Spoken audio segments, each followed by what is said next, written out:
Mike is hot.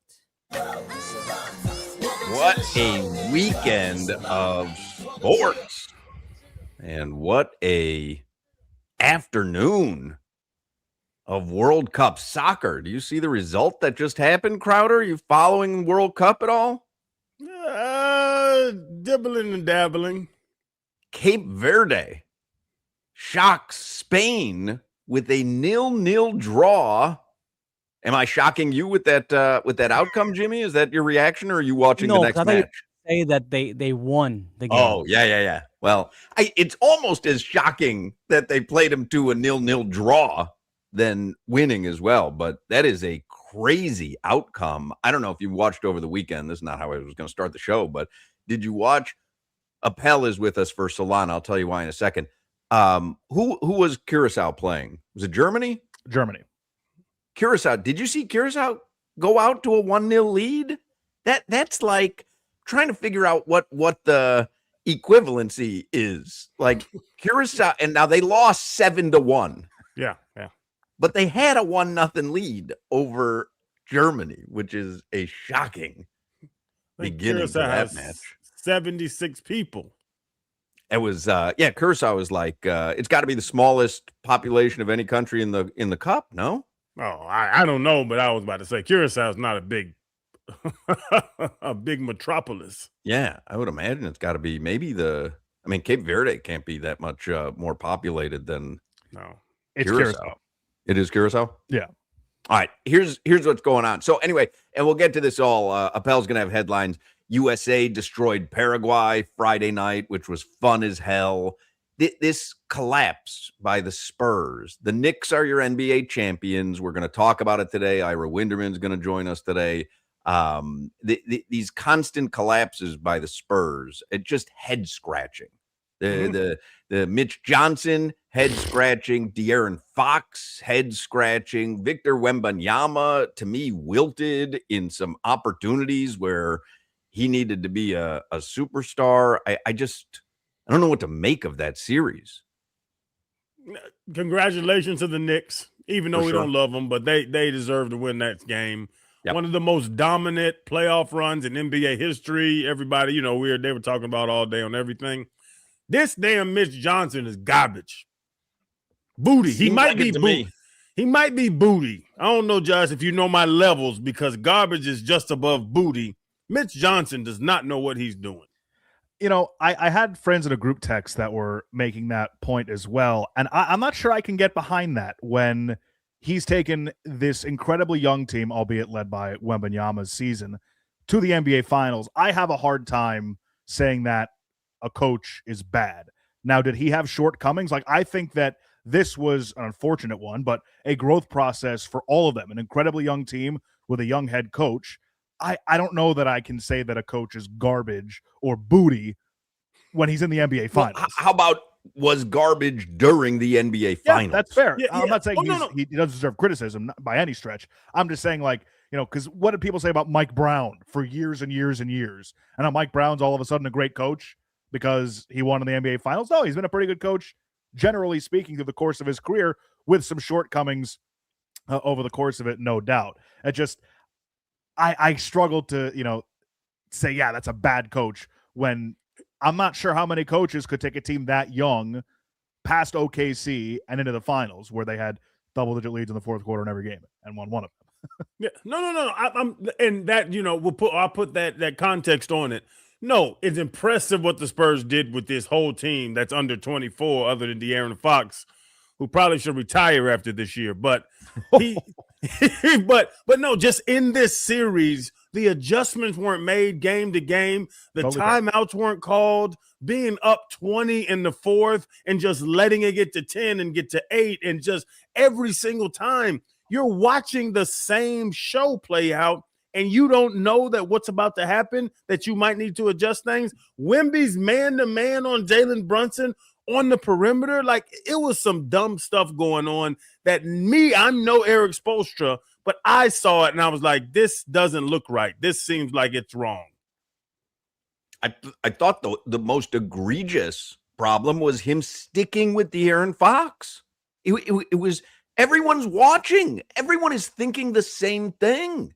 And it's like, hey, and I saw some players say, listen, part of being a coach is making tough decisions, even when you're going to hurt someone's feelings, or even when someone who I mean, look at Russell Westbrook this past season. It was his farewell tour, and they let him go. I mean, sometimes you got to make tough decisions. De'Aaron Fox, you want to talk about garbage and booty. I mean, De'Aaron Fox was straight up garbage. And if he has no governor as to when he should or shouldn't be shooting or shouldn't be passing off people's feet, then as the head coach, you kind of got to get him out of the game. 1,000%. I had this conversation with Chan and Ava this week, and she's in Chicago at an AAU basketball tournament. Me and Chan was in West Palm Beach. No, stop the emotion. Like you say, feelings, hurt feelings. Stop the feeling thing. Whatever it takes to win, that's what we need to do. If you miss a shot, that's in the past. If you strike out, that's in the past. But stop getting sad about things. There's no sad in basketball. De'Aaron Fox, you're playing terrible. Sit your ass down. I'm going to put Dylan Harper in this game because Dylan Harper can go get buckets and your old ass can't. Like, we're trying to win a championship now. We just worked for 8 months to get here. And I'm going to worry about if you get upset. You shouldn't have to do that as a coach. Sit down, Dylan. You're up. You guys all felt the same way when it was a 10-ish point game halfway through the fourth quarter. We all thought that the Knicks were coming back in game 5, right? Based on what we had seen in the series, you saw it happening. You saw it playing out in real time. Yeah. You just saw it playing out, and you're like, oh, my God, I can't believe they're going to do this again. Have you seen, it's going around on the internet, the leads that they had in 5 games and the fact that they only ended up winning one of those games is just a staggering number. When they went up in the first quarter, because they were up by 10 in the first quarter, they came out balling. I was scared. Yeah. Damn, they're winning again. Uh-oh, we know what's going to happen. How can that be your MO? Oh, I'm going to get a big lead. Oh, yeah, and I'm going to ruin it. That's on the coach, man. That's on the coach. If you know, no matter how many points your team is up, you know that other team is coming back. You have to make adjustments to that. That was embarrassing. This is from Opta Stats yesterday. There have been 48 total 5-game spans by teams in NBA history, regular season or post, where they had led by 8 or more points at the end of the first quarter in all 5. In 47 of the 48, the team had a winning record over the 5 games, all except the Spurs in the 2026 NBA Finals. I mean, that's crazy. That's crazy. But that's what you have to be. Who's that on, though? Because I'm mad at Mitch Johnson. So I think part of it is on Victor Wembanyama. Part of it is on De'Aaron Fox. Part of it is on Mitch Johnson. But when you get to the finals and you're ostensibly playing the best competitor in the other conference, you have to be on top of your game in everything you do. De'Aaron Fox wasn't. Victor Wembanyama wasn't. And I would submit to you, not that I studied Mitch Johnson coaching all season, I would submit to you, there's no way he was on top of his coaching game. And certainly you go back to, was it game 3 that they had the 29-point lead? Oh, 4. Game 4 4. that was, yeah. Certainly that game where all you have to do is milk some clock, not jack up 3 after 3 after 3, pretty basic coaching stuff. He didn't do that. Right. So I think there's blame to go around. None of this should take away from the fact, like you said, New York had one of the most epic postseason runs that you'll ever see in the NBA. Jalen Brunson is that dude. I mean, Karl Anthony Towns was in foul trouble all night, and Brunson, what did he put up? 45, I think. 45. Yep. Most points in a finals games in Knicks history. Yeah, I mean, just crazy. Think about the storied history of the Knicks, and he's the highest scoring. I mean, how tall is he? 6'1". I mean, he makes magic out there. It's crazy. Anyway, we're going to get to all this because I want to have enough time with Ira. There was so much going on. You had the Carolina Hurricanes. These were all in the headlines, I'm sure. Carolina Hurricanes, they win the Stanley Cup. I don't know if you guys watched the UFC Freedom 250 fights at the White House last night. my son and I watched every single fight. This Justin Gaethje, I think we had talked about it on Friday's show, Crowder, because Lee Sterling had given us some winners. He started out the card like 4 quick winners in a row, and then he got tripped up on Gaethje and Topuria. This Gaethje bashed Ilya Topuria's face in repeatedly until both his eyes closed up. It was crazy. Talk about watching something play out in real time. He kept getting his face bashed in and his eyes both closed up. And finally, the corner had to call it quits after I think it was the 4th round. You should have gave him one of them long white and red sticks. Send him back out there. I had money on Topuria. So did I. Cut him loose. So did I. That was one of Sterling's picks. One of his picks was, and it wasn't one of it. The only play that he gave out on the air was it Diego Lopez, and he won with no problem. Yeah. He had given me some other picks on the text, but one of the picks that he had given me was Topuria by knockout, or TKO, and he literally just went out there and got his face bashed in. Did I see correctly that every single fight ended in a knockout and didn't go to a decision? Correct. I don't think one fight went to a decision. That's rare, right? I'm not a big. You guys know me. I'm more of the WWE guy. I don't know. I'm assuming that's rare. That's a good night for me at the club.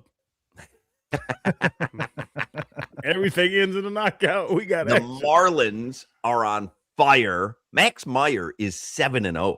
I don't know if you've we talked about the rotation coming into the season. Max Meyer is 7-0. He is the gem of that rotation. The rotation obviously dinged up. We know that, but he has been phenomenal all season. Do you know that Craig Mish and my son are on the same baseball team this summer? I did not know that. Yes, Hayes Mish and Little Chan are on the same baseball team. I was blessed to sit next to Craig for 3 days now and talk with him. Remind him that he big timed me at Lone Depot Park. I am now a Marlins expert. Nobody knows more Marlins baseball than Josh Appel, except for Craig Mish. Craig is awesome. Did you tell him you had Xavier Edwards' phone number? I did. I actually did. 7-inning baseball game. I need to, vamp a little bit. What do you think happened sooner? Crowder telling Craig Mish that he has Xavier Edwards' phone number, or Josh Appel telling Javon Holland his friend is Mike White? Oh, I think Josh dropped Mike White way more than I dropped Xavier Edwards. A great icebreaker. World Cup soccer. So Solana is at Miami Stadium. It's not Hard Rock Stadium, for the World Cup. So Solana is there with a whole bunch of other proud Uruguayans. 6:00 tonight. This will be the first match at Miami Stadium, right, of the World Cup? Yeah. So Solana's going to check in with us. He's tailgating and they're having fun out there. But you have Uruguay and Saudi Arabia tonight, 6 p.m. in Miami. I guess you want to do a quick look at the headlines, Appel, and then we'll get to Ira. Let's do that. All right. Headlines are brought to you by Doral Kia in Miami. At a Domino's game, you'll always find your abuelito. And whenever you want a low price, you save with your Pricito. Save now with your Pricito at Doral Kia. All right. So we'll start in the World Cup. Hoch mentioned it earlier, a 4-1 win over Paraguay for Team USA on Friday night. Fowler Balogun had a brace. Next up, they've got Australia on Friday afternoon at During our 3 show. o'clock. Say again? During our show. I mean, the time of your life. Time of our lives. Listen, I was a little nervous about what this team would look like coming into the tournament, but I got to tell you, I think they're winning it all. My guess, it comes down to USA and Cape Verde. Agreed. Yeah. Put no money on that. I own that take. You can have it. It's 100% yours. Other notable scores from yesterday. I guess this is going to be all the scores from yesterday. Australia 2-0 over Turkey. That is those are the other two teams in the U.S. group. Again, USA plays Australia on Friday. Germany beat up Hoch's favorite Curacao 7-1, 7 Hoch unanswered represent. goals. Yeah. The Netherlands, maybe the game of the tournament so far, 2-2 draw with Japan in Dallas I am yesterday. so part of the Orange Army. I am so into the Netherlands, man. The Orange Army. I am all about it. Ivory Coast 1-0, a 90th minute goal. They get the win over Ecuador, and then Sweden dominated Tunisia last night 5-1. Tunisia sacked their manager after the match. We've already had our first coaching change. Does that happen often where a manager gets sacked after one match in the World Cup? I don't know if after one match, but I think Ivory Coast made a coaching change or managerial change in a previous World Cup fairly early during the group stage. I think don't they still have to play more games? Mm-hmm. Sure do. I mean, this is literally like firing Mitch Johnson after the 29-point comeback. Yeah, this soccer is different, man. It really is. It is so different. Man, I'm having so much fun watching it. I've really tried to be a sponge about soccer. I've been asking Solana and Whittingham, all these questions. Appel does a ton of soccer broadcasting. I didn't know this. I'm watching the Japan-Netherlands game, and one of the guys on Japan gets hurt. Like his leg gets significantly injured. They don't want to sub him out because he's one of their stars. So they go to the side of the pitch, and they're working on him with the doctors, and they just play a man down. And when he's better, he comes back in. Yeah. You can't sub. You can't just throw a guy in, and then when he's better, put a guy back in. No, when you sub someone in soccer, that's it. They're done. That's curtains. But I didn't know that you could get medical attention, just choose to play a man down. I'm texting Whittingham. I'm like, you can do this? He goes, yeah. I go, this is the greatest sport. This is just the greatest sport. Beautiful game. Yeah, they don't stand on ceremony. It's like, oh, you're injured? Get your ass off the field. We'll keep playing. And when you're ready, get back out here. Oh, stopping the clock? Hogwash. I'll let you know when the game's over. Just keep playing.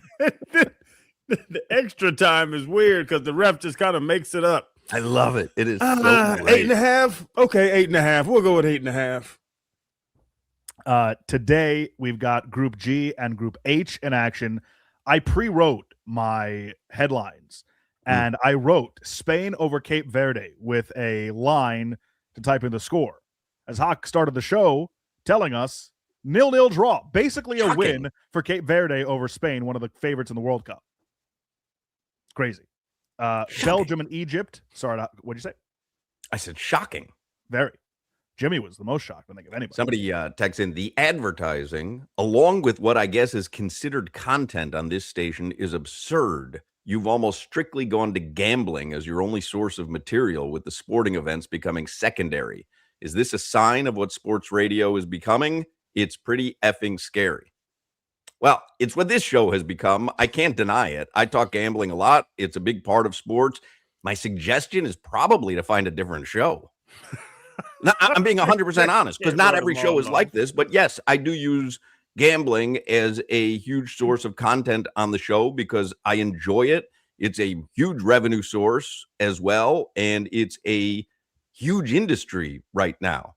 But there are plenty of podcasts and shows out there, I'm sure, that don't rely on gambling as much as we do. And I would suggest finding a show like that. But it does show, it shows you, because when people put that phrase, put your money where your mouth is, people do a lot of research on this. So if somebody's the favorite or the underdog, it usually is represented like in the lines. Right, exactly. Like that's the content. I know that Cape Verde that's a huge shocking result because I know what the odds were before the match started, and Vegas doesn't like to lose money if you haven't been paying attention. We love it though. We love losing money. Yeah, man. I've kept the Aria open for years. Anything else? Because Ira's there. Yeah. Belgium, Egypt, 3:00. Saudi Arabia, Uruguay at Miami Stadium at 6. And tonight from SoFi Stadium, it's Iran and New Zealand. The Marlins, they're the hottest team in baseball in the month of June. They're 10-2. They just took 2 out of 3 on the road at Pittsburgh. They go to Philly to start a 3-game series tonight. Hoch mentioned Max Meyer, 7-0 this season, but the Marlins have not lost a single one of his 15 starts this season, and that sets a franchise record for starts to open a season that a team hasn't lost Max Meyer. He's By the way, not 15-0, but the team is 15-0 in his starts. By the way, someone texts in. That texter can listen to The Herd until 5, and then Josh and Ken Levicka. So there you go. We just solved your problem, sir. I'll tell you this. Kyle Stowers is a looker. Good looking dude. Yeah, man. I watched the game this weekend. That blonde head of hair. Man, he was up to bat. He was up to bat. I was smiling in the room. Get lost in my eyes. The Marlins are 2 back of a wild card. One more note on them. They're the only team in the majors this season that have wins against Shohei Ohtani, Jacob Mizorowski, the guy throwing 105 miles an hour in Milwaukee, and Paul Skeens this season. 3-0. My boy Joe Mack hit a ding-dong off Skeens. Low whack. How does that little itty-bitty man throw 105? Crazy, right? 105. He's built like my fastest daughter. recorded pitch in MLB history. He has no muscles. Wiry. Look, Ira's flexing on the camera right now.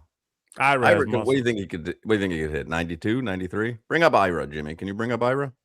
What do you think he could hit? 93? I could hit 39. I'm a dyslexic pitcher. I would put it that way. Yes, it's like when you go to the Miami Open and you do the hardest serve thing, and you think like you're the bomb, and you see the guys Ben Shelton's hitting at 124. And you go in there and you're like 57. And it's so damn humbling when you think you've hit a rocket. So, yeah, I'm not going to kid anything. That's what happened. I go to that pitching machine and it goes 56. And I go, I thought this measures speed, not my age. Because I'm throwing like 95, 96. And I got it. Hoch, did you ever throw out the first pitch of the game at a Marlins game? I've done it at the Marlins and the Hurricanes. That's really far. Like, you don't realize it when you get up on the mound. You used to all these like parks we go to, and this like, wait, I've got to get the ball all the way from here to all the way from there and throw it fast. Like, come on, guys. Crowder, tell him about my pitches. It's 60 feet, right?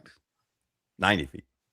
No, 90 feet to the bases. 90 feet between the bases. Yeah, I think it's 60 feet, 60 feet, 6 inches. Yeah. Crowder, tell him though about my 2 pitches. Tell him, be honest. Oh, tell Ira about my pitches. Those garbage ass rainbows? Crowder.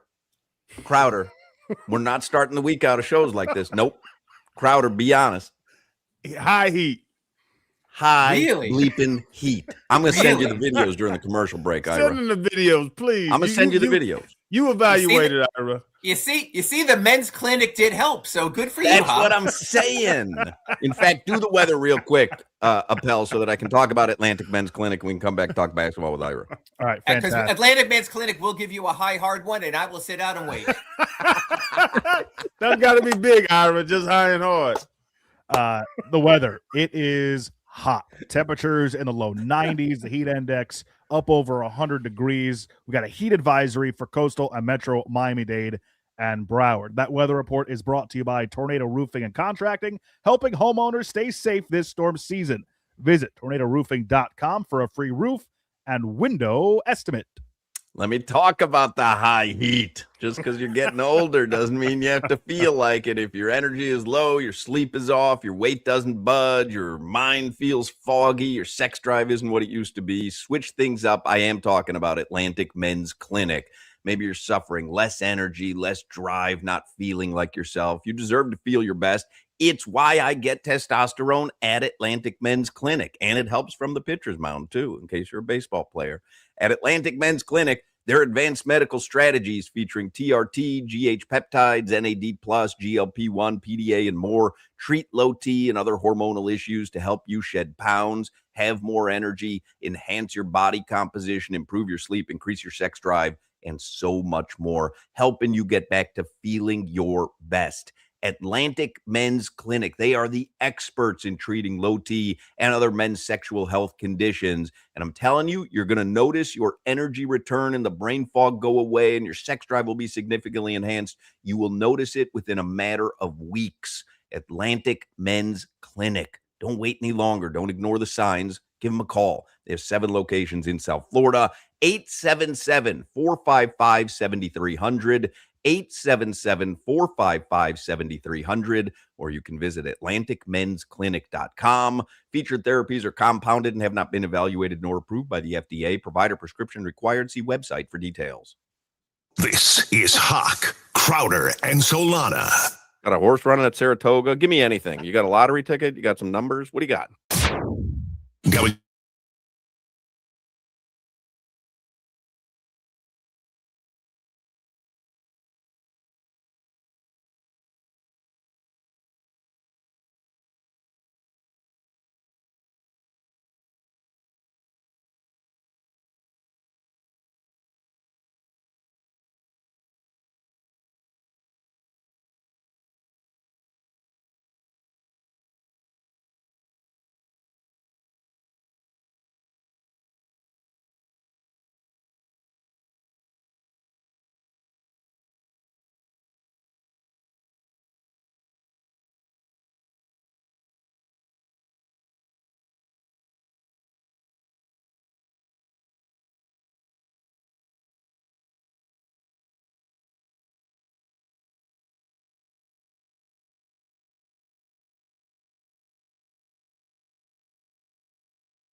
right, let's talk with Ira Winderman from the Sun Sentinel. He's on the Toyota of Hollywood hotline. He's been covering the Heat for almost 4 decades.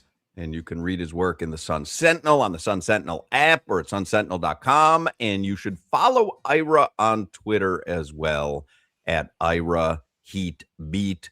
We could talk about me throwing out first pitches. We could talk World Cup, but I really do want to pop into basketball talk since we're limited with our time and we're always appreciative of Ira's time.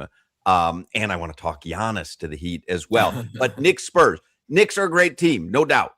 But I was saying to Crowder and Appel and Jimmy as the show started today, like, I watched the Spurs scratching my head game after game because there were numerous curious decisions by Mitch Johnson. I don't think Wemby rose to the moment. I thought De'Aaron Fox was comically bad. Did you have other takeaways from the series? Or, hey, even with all that, the Knicks are just too good a team. You can't stop Jalen Brunson. Like, I don't know what to do with it. It's sort of what I thought going in, the glad to be here syndrome. I think if the Thunder would have been in the finals, you would have seen a completely different series. This is a team that's like, oh, this is what it's like. It's just a completely different dynamic. And even you heard Wemby talk about it through all the mistakes. I'll learn from this. We'll grow from this. There'll be more. The Knicks have pushed for 53 years to get to this moment. The Spurs only now are regrouping. I mean, look at their recent drafts, the Dylan Harper draft, the Wemby draft, the Stephen Castle draft. They will be better. They will get better over the years as time comes up right now. So it's just a matter of, I think they were just too glad to be there from the get-go, and it showed. Young, inexperienced. It would have been a completely different series if the Thunder were there. You're muted, Crowder. I've been trying to point at the microphone the entire time. I thought it was to show me. you that you're muted. No, everyone it's saw it okay, but you. Ira. Maybe my 15th year already, y'all figure this thing out. But Ira, is it on the other side with the Knicks? They had one of the best playoff runs ever. The point differentials and the closing game numbers. We've seen all the stats. And are they that great? Was like, no. What is that? Are we going to look at it? Are we going to look at down the line like this is one of the greatest teams ever? Because the numbers say it might be. No, they're going to look at it and say, wait, they played the Atlanta Hawks in the first round. They played Joel Embiid less for many games, the Sixers in the second round. And then they played in the Eastern Conference Finals, a Cavaliers team who had the ballast of James Harden. So I think they were just the right team at the right moment. You know, usually there are teams, Channing, where the finals are over, other teams will say, well, how do we build to beat this team? You don't have to build to beat the Knicks. They're just a team. They had a great 8 weeks. They had a great 2 months in the playoffs, but no one's sitting back. Matter of fact, I'm going to be honest. I think teams are still going to build more. How do we beat Wemby? How do we beat the Thunder? How do you beat teams like that? Maybe we'll talk about this in a moment. How do you beat the Celtics with Giannis? So there's so much. There's so much. Well, I thought you were going to say the Heat with Bam and Giannis. I know. So, you know, like little curveball there, you know, but in a day when the Cape Verde Islands can get a draw with Spain, anything can happen. Anything can happen. Ira, was it something that the Knicks did defensively with Wemby in these fourth quarters?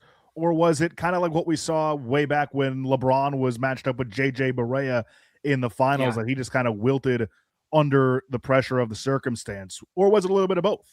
Well, first, with Appel here, I wish we could have the Brunson children on and have a minion, but I guess we'll have to wait for that for another moment. But yeah, I mean, Josh, you're exactly right there. Speaks to me. Ira just speaks to me. I could listen to him. I mean, he's got zinger after zinger that would play at the Hochman House or the Borscht Belt. not many other places. You and me at the Catskills at the Homowac. We're set there. We'll be good. We would kill. About 30 years ago, we were killed. Anyway, besides Henny Hochman up there, when you look at Wemby and who he is, he's going to have to grow into the moment. Look, Josh, he was shooting way too many 3-pointers. There were moments when he forgot that he was 7'9" and wasn't playing inside. There were some stupid fouls. One thing to think about: the closeout when he wasn't called for a flagrant foul on that jump shot by Brunson. After the fact, people aren't talking about this because there is not a game 6. He might have had too many flagrant foul points and might have been forced to sit out that game if the league after the fact went back and reviewed that. There's a lot for him to clean up. But I got to tell you, if you're asking me, would I rather have any other center in the league or Wemby who has to grow into the league? I'll take Wemby 100 times out of 100. He is unique. He is special, but he was playing with a bunch of kids and it really showed off. And the one veteran they brought in to hold it together, De'Aaron Fox, was awful. I mean, I almost felt bad for Bam because De'Aaron Fox was Bam's roommate at Kentucky. I could imagine how Bam must have been cringing watching that. I was watching the game with my wife. I said, as long as Fox doesn't shoot, he shoots. As long as Fox doesn't have the ball, he has it. It's like the one thing they couldn't do, they kept on doing. So, it really was self-inflicted as well, with all due credit to the Knicks. I want to get to Giannis, but Crowder and I were talking about that. I'm like, well, if De'Aaron Fox doesn't have a governor as to when he shouldn't be shooting or what he shouldn't be passing, then it's up to Mitch Johnson to get him out of the game. Ass on the bench. No. I would not have just sat his ass on the bench. I would have asked him to leave the building so you wouldn't be tempted to bring him back into the game. I mean, really, it's funny. They name an all playoff team, an MVP of the playoffs.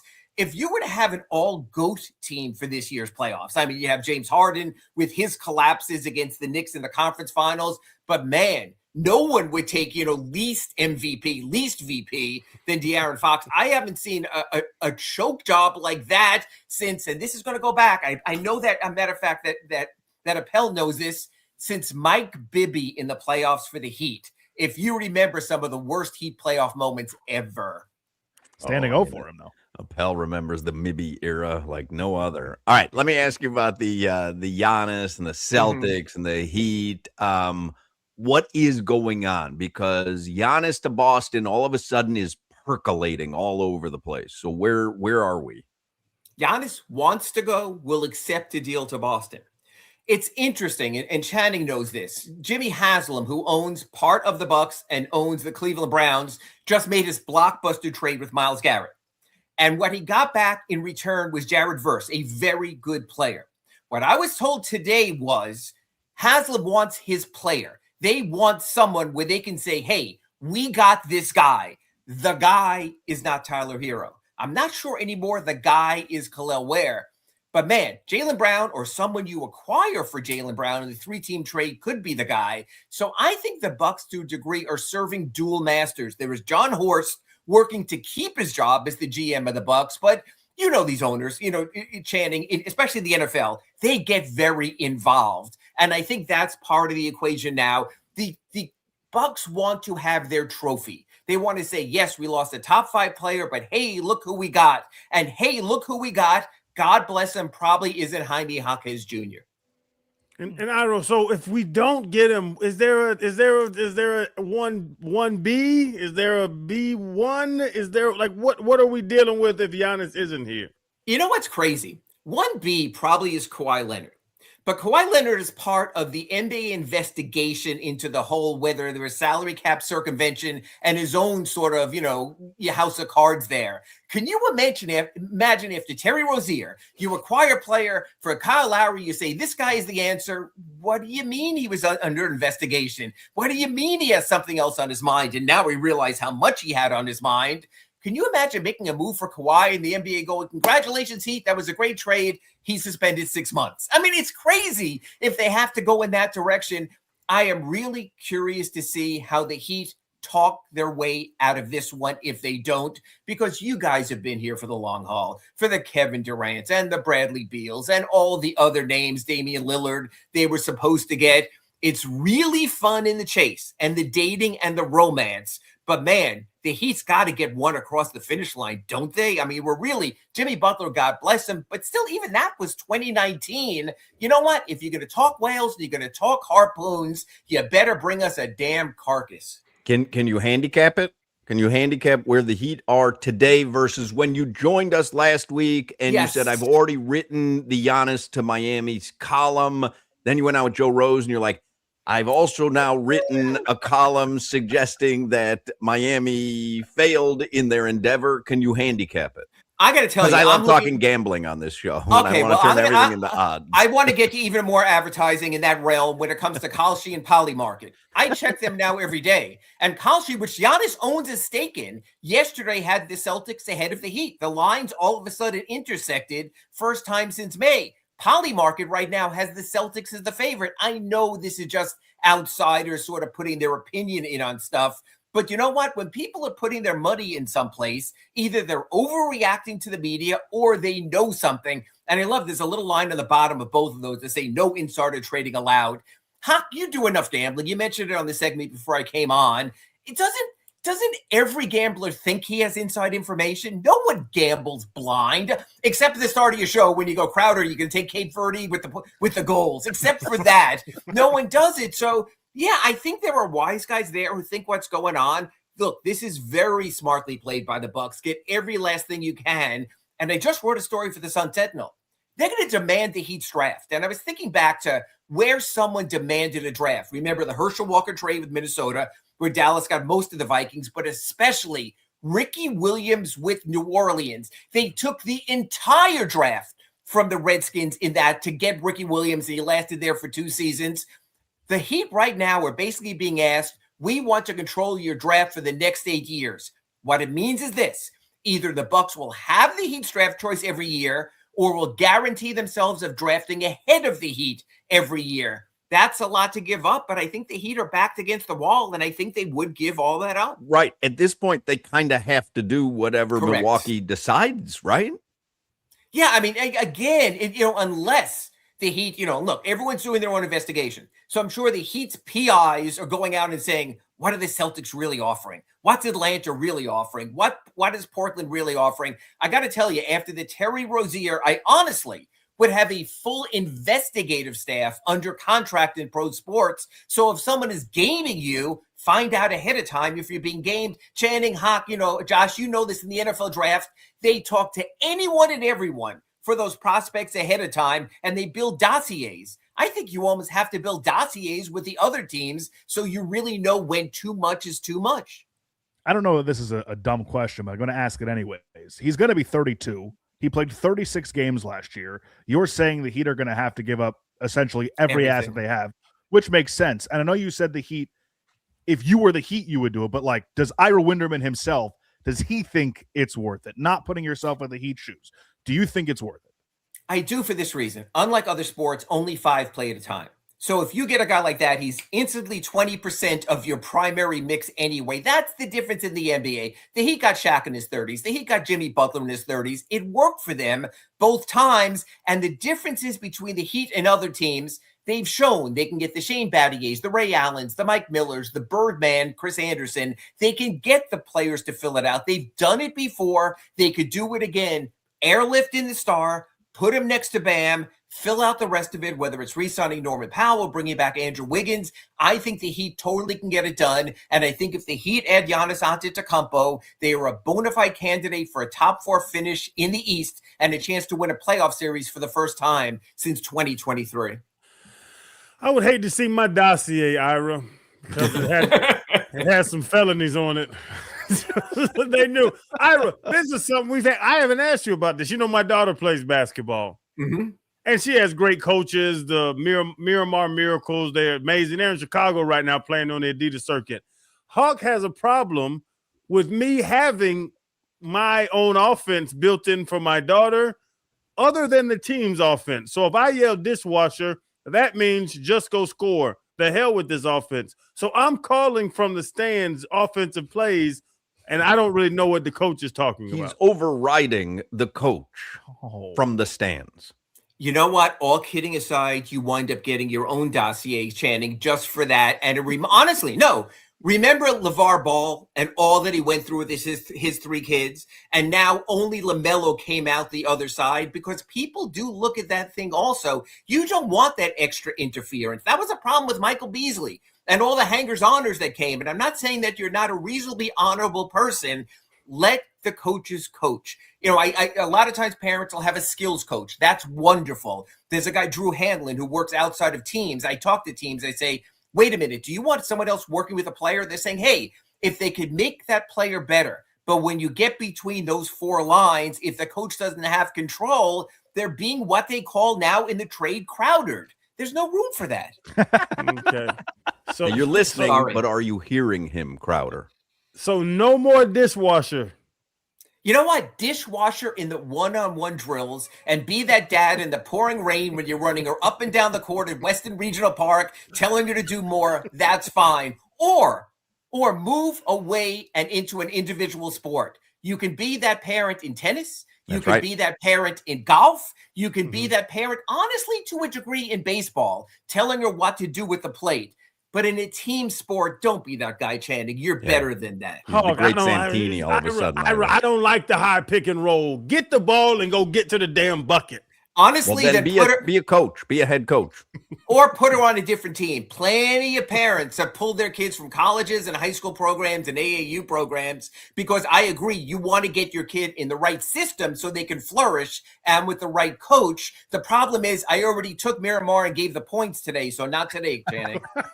Tell you what, man, if my son was on that team or my daughter was on that team, we'd throw hands, Crowder, right there in the stands. Me and you? Me and you. I'd turn around, we'd throw hands. I'm taking the over.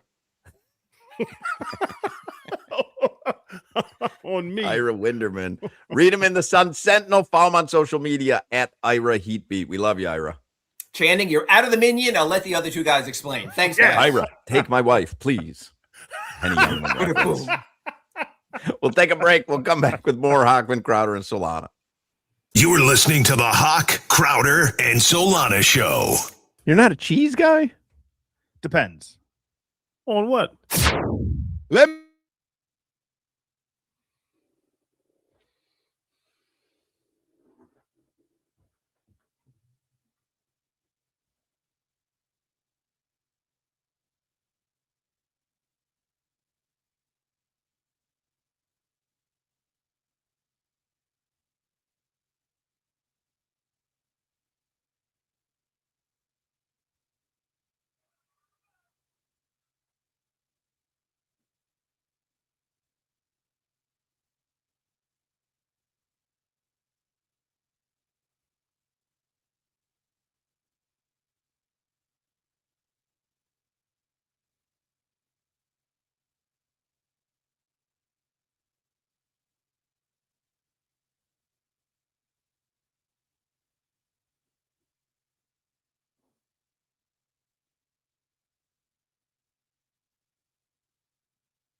Diggity, no doubt.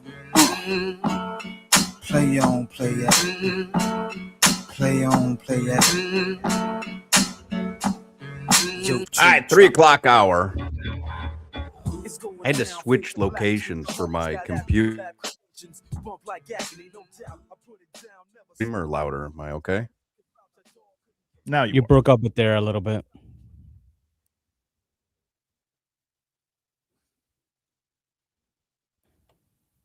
We hear you and see you. Yeah, we hear you. I wasn't asking if you heard me. I was curious. I said I had to change locations. Do I sound louder than normal? Nope. Oh, okay. No, you sound fine.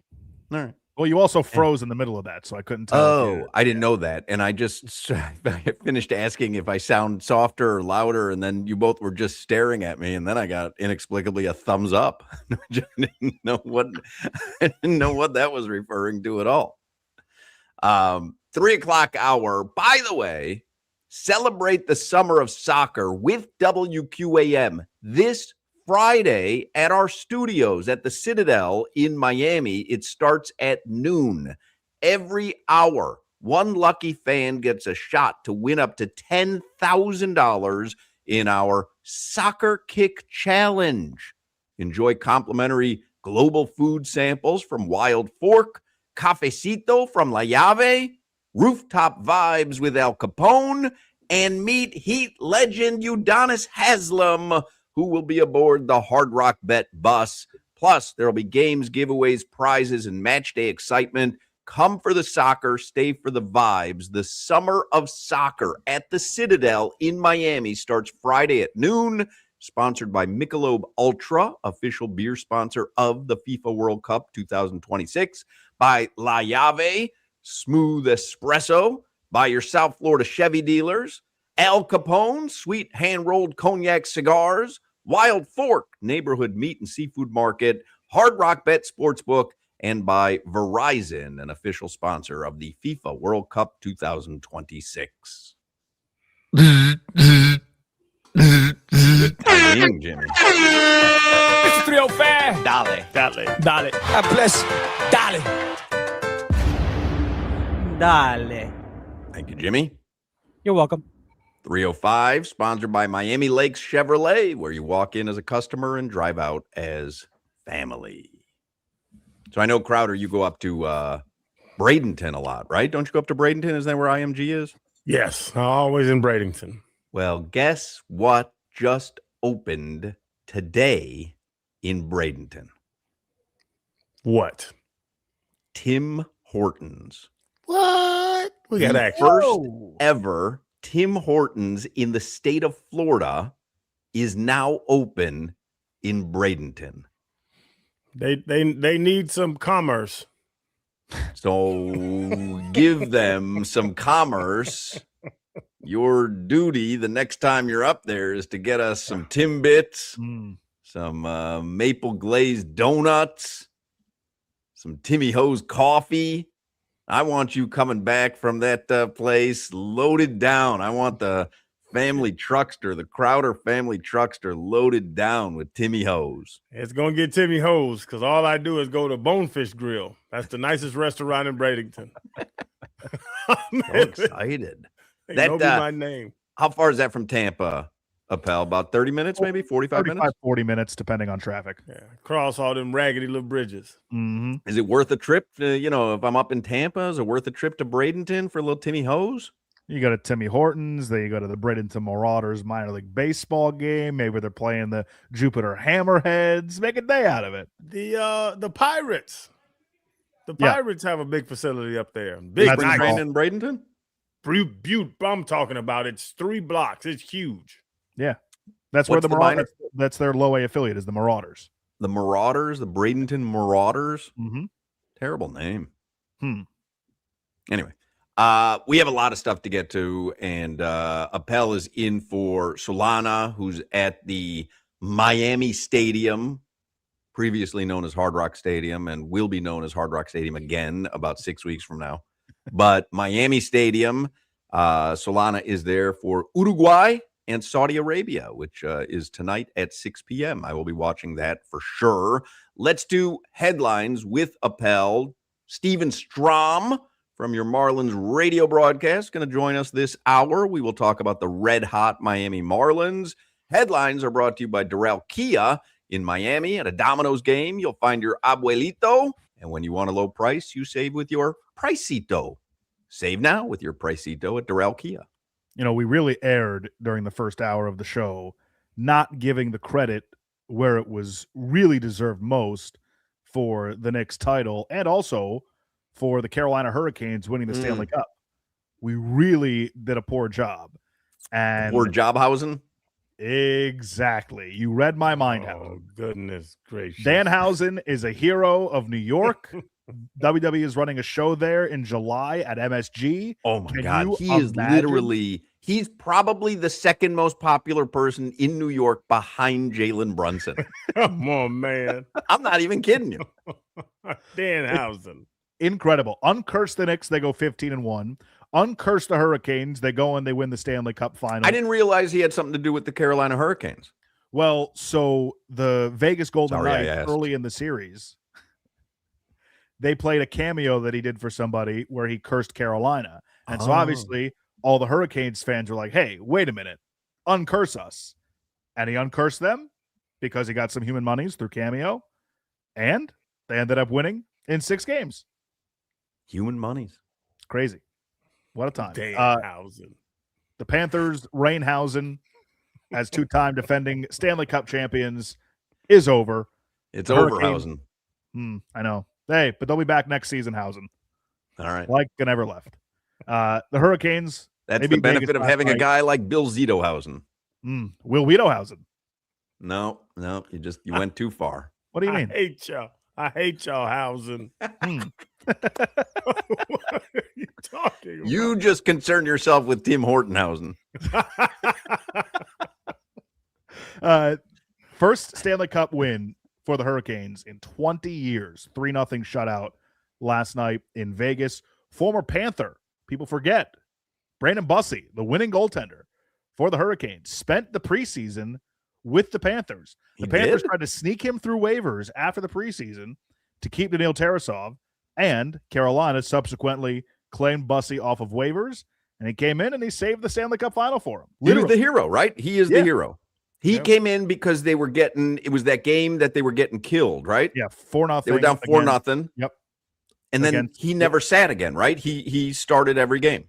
Correct. Now, Freddie Anderson did come out. He did have an injury to his knee, but I think Bussey probably would have played the rest of the series regardless. Jordan Stahl, the oldest player ever to win the Conn Smythe Trophy, and Rod Brindamore, their head coach, has now won the Stanley Cup with the Hurricanes as both their captain and now as their head coach, which is pretty cool. I would love to have him in a fight in an alley. He looks like he'll whoop some You ass. see that video of him and those abs. He looks like he'll whoop some ass. They don't call him Rod the Bod for nothing. I'm telling you. For the first time in 53 years, we covered it throughout the show already. The Knicks, they're NBA champions. Jalen Brunson, MVP. Spurs led by double digits in the fourth quarter in all 5 games, including that 29-point collapse in Game 4. And the Knicks, they won in 5. There was some other NBA news today. I don't know if you saw my Chicago Bulls. Tiago have hired Tiago Splitter. It's my guy, Tiago Splitter, as their new head coach. So Tom Dundon, he's the owner of the Carolina Hurricanes, who just won the Stanley Cup. He also now owns the Portland Trailblazers, and he didn't want to pony up the cash for Tiago Splitter. No, to hire him permanently. right. He wanted to keep him as the coach. He just wanted him to take a sweetheart deal for some reason. I don't know why. Worked out for Tiago. And the Bulls, I think that's a good hire. Yeah. This is great for the Heat. The East is safe. I mean, you get Maras Buzelis, coached by Tiago Splitter. Yeah. Look out, man. 30 and 52. That's Kobe and Phil Jackson in my mind. This is an Marvel. amazing stat I just saw, by the way. Sorry. The Chicago Bulls have now employed the 2 tallest head coaches in NBA history. Bill Cartwright at 7'1" and Tiago Splitter at 6'11". I could listen to you say his name. every single time. So when the Heat played the Spurs in that series years ago, it was the ticket wizard who was just in love with calling him Tiago Splitter because, back then in the back of your TV, you used to have a splitter, right? If you wanted to have, use one input for two different items, you had to get yourself a splitter. You'd have to go to the store and you go, do you have a splitter? All of a sudden, we're up against Tiago Splitter. And when I saw that the Bulls hired Tiago Splitter, what a day. That group text must have been popping off. Oh, my God. Crazy. I don't think Barry knows yet. I don't think he'd remember that he dubbed him Tiago Splitter. I think head coach height means a lot, doesn't it? Well, Bill Cartwright was pretty good. What did Bill do? He coached the Bulls. To what? Wasn't that great. But he was tall. Yeah. Trying to find his record with the Bulls. Come on, man. He Don't had look. gray hair. Don't look. Bill Wasn't he- Cartwright talk like this too. You ever hear Bill Cartwright? I just remember him having gray hair. That's all I He didn't remember. have gray hair. He had like a gray beard. It was not balling. He was 51 and 100 as the head coach of the Bulls. I mean, you're winning every other game almost. No, you're not. Your math is terrible.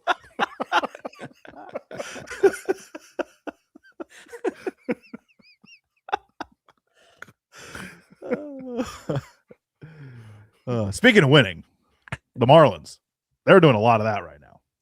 I was going to ask Strom, like, what do you think is the reason? Why they had that real, I guess, like soft spot in May where everything started to collapse a little bit, but June, like you mentioned earlier, I mean, they have been lights out. Pitching has been better. The bullpen has been low-key one of the best bullpens in baseball. Statistically speaking, they're number one in 3 or 4 different categories, although sometimes it doesn't feel that way. But the offense has picked up quite a bit. Otto Lopez and Xavier Edwards still getting it done. William Wicks still getting it done at a high clip. The Marlins realistically should have 4 All-Stars this year. Max Meyer, the middle infield of Otto Lopez and Xavier Edwards, and Liam Hicks. Like, those 4 guys should absolutely be All-Stars this year. We'll see how many actually get to go. I think it'll be Max Meyer. That's my guess. I mean, they got the guy leading the league in average and hits. Just telling you, that's how it works with the Marlins. They get one guy. Shame. I watched the game the other day. Why is Liam Hicks hitting leadoff? Well, Crowder, new day and age in baseball, you want your best hitters up to bat as many times as possible.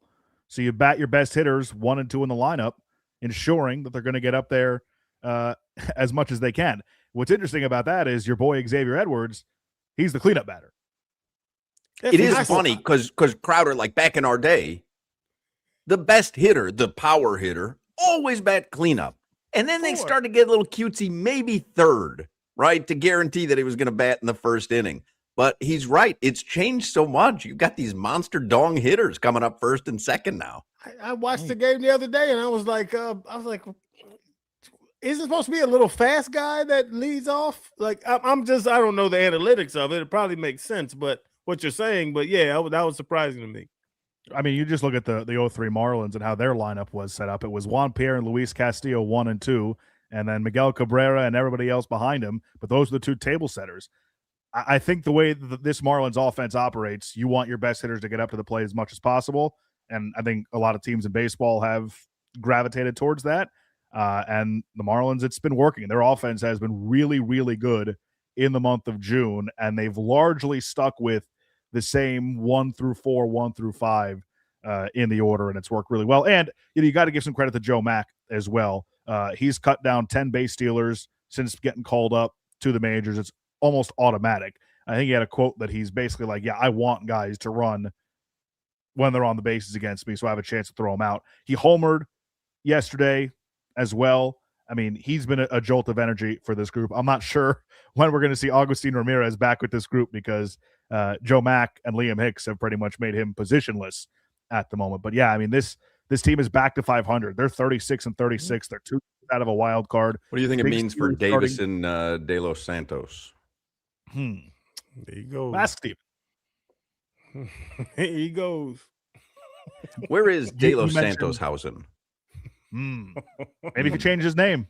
You know what? Never know. Buy a cameo from Dan. I gotta uncurse Mervis and De Los Santos. Oh goodness! You cracked it. I gotta buy a cameo from Danhausen to uncurse Mervis and De Los Santos. Exactly. Now, finally thinking. You know what? I'm gonna uncurse Bill Cartwright while we're at it. 51 and 100. Too late, Hawk.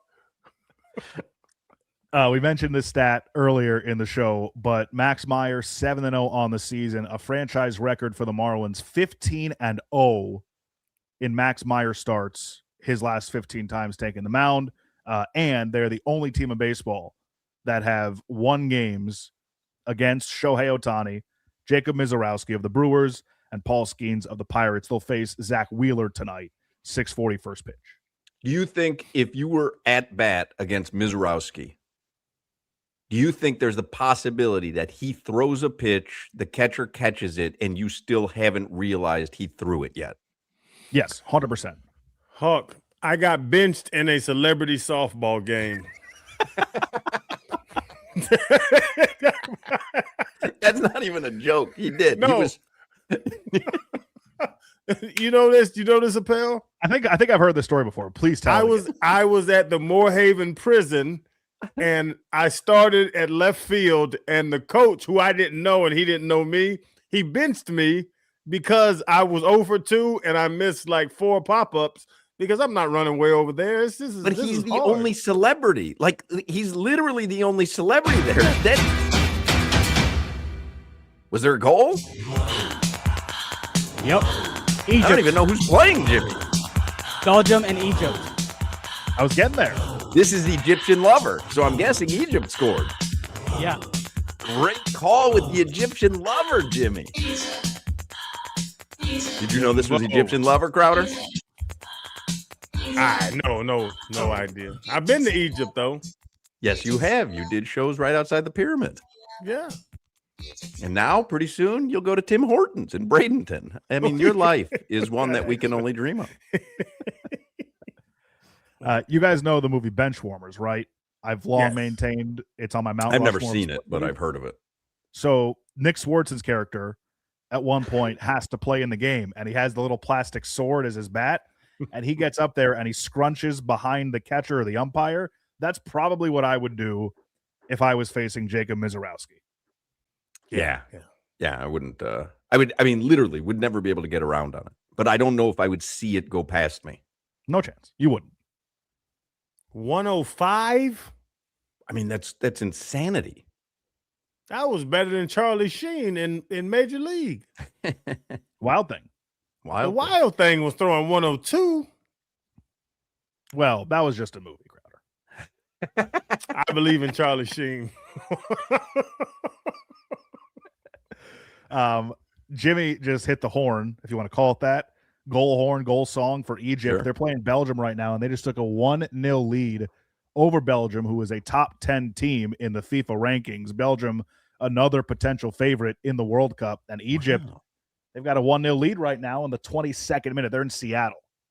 Some crazy stuff going on in the World Cup today. It's been a great World Cup so far. It has. Cape Verde and Spain played to a 0-0 draw earlier today in Atlanta. Shocking. Very. We've got 2 more games today. Saudi Arabia and Uruguay at Miami Stadium. That's at 6 o'clock. Solana's there.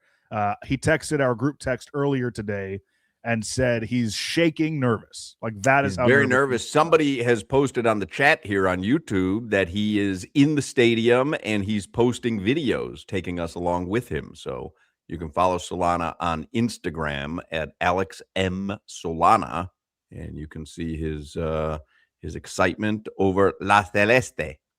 And then one more game tonight from SoFi Stadium, Iran and New Zealand. Believe that's a 9:00 kick. And, of course, Team USA, they won 4-1 over Paraguay on Friday night.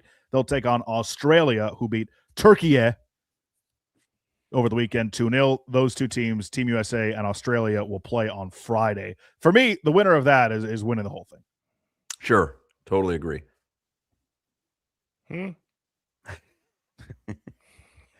Your weather.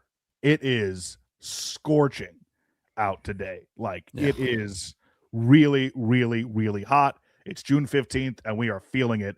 We've got a heat advisory for coastal and metro Miami-Dade and Broward. Heat index could get up above 103 degrees today, but partly cloudy skies. Doesn't look like rain is in the forecast, so Solana and his family and all of Uruguay's fans should have a nice time at Miami Stadium tonight at 6 o'clock for that match.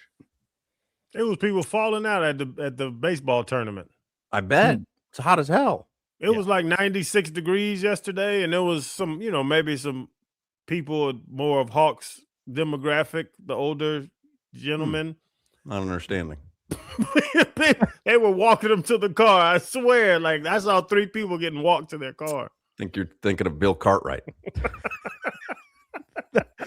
That weather report brought to you by Tornado Roofing and Contracting, helping keep your home and family safe when the storms roll in. Visit tornadoroofing.com for your free roof and window estimate. Somebody puts on the chat, nobody beats Randy Johnson. That dude was not throwing 105. Hate to break it to you. No. He was not throwing 105. Don't tell that bird that. And what's his name? Big the unit? pitcher to 105. No. Mizorowski. Mizorowski looks like he's a bagger at Publix. It's amazing that he throws that hard. Well, Steven Strom from the Marlins Radio Network is going to join us in the next segment. We will talk some hardball with him. If you haven't tried Hard Rock Bet yet, there is no better time to get in the game than right now. We got the world's biggest soccer tournament, and Hard Rock Bet is Florida's only legal way to get in on all the summer action. Sign up with Hard Rock Bet today. Place a $5 bet. If it wins, you also score $150 in bonus bets. So you got a winning bet plus an extra $150 to bet with. That's how you get the party started. Just download the Hard Rock Bet app. Payable in bonus bets, not a cash offer. Are you headed to Miami Stadium for Uruguay, Saudi Arabia today, 6 p.m.? Download the Hard Rock Bet app. Make every match day moment count with a same-game parlay. Maybe you've got a striker to find the back of the net or a winger to record an assist or the match to have at least 3 goals scored. However you draw it up, Hard Rock Bet gives you tons of ways to stack your picks into an epic same-game parlay. USA takes on Australia Friday. I mean, match day means building a same-game parlay on the Hard Rock Bet app. And ever bet on a soccer match that ended 0-0? Tough watch. That's why Hard Rock Bet has no goals, no problem. If you bet on a team to win in regulation and the match ends scoreless after 90 minutes plus stoppage time, you'll get a bonus bet back up to $250. So when the goals go missing, your bet doesn't. Check out No Goals, No Problem on the Hard Rock Bet app today. It all starts with you downloading the Hard Rock Bet app right now. Offered by the Seminole Tribe of Florida. Must be 21 plus and physically present in Florida to wager. Terms and conditions apply. Concerned about your gambling? Call or text 1-833-PLAY-WISE. You're listening to the Hoch, Crowder, and Solana Show. My metabolic age is 15. Yeah, well, your metabolic IQ is 15 as well.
Sorry.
Still go.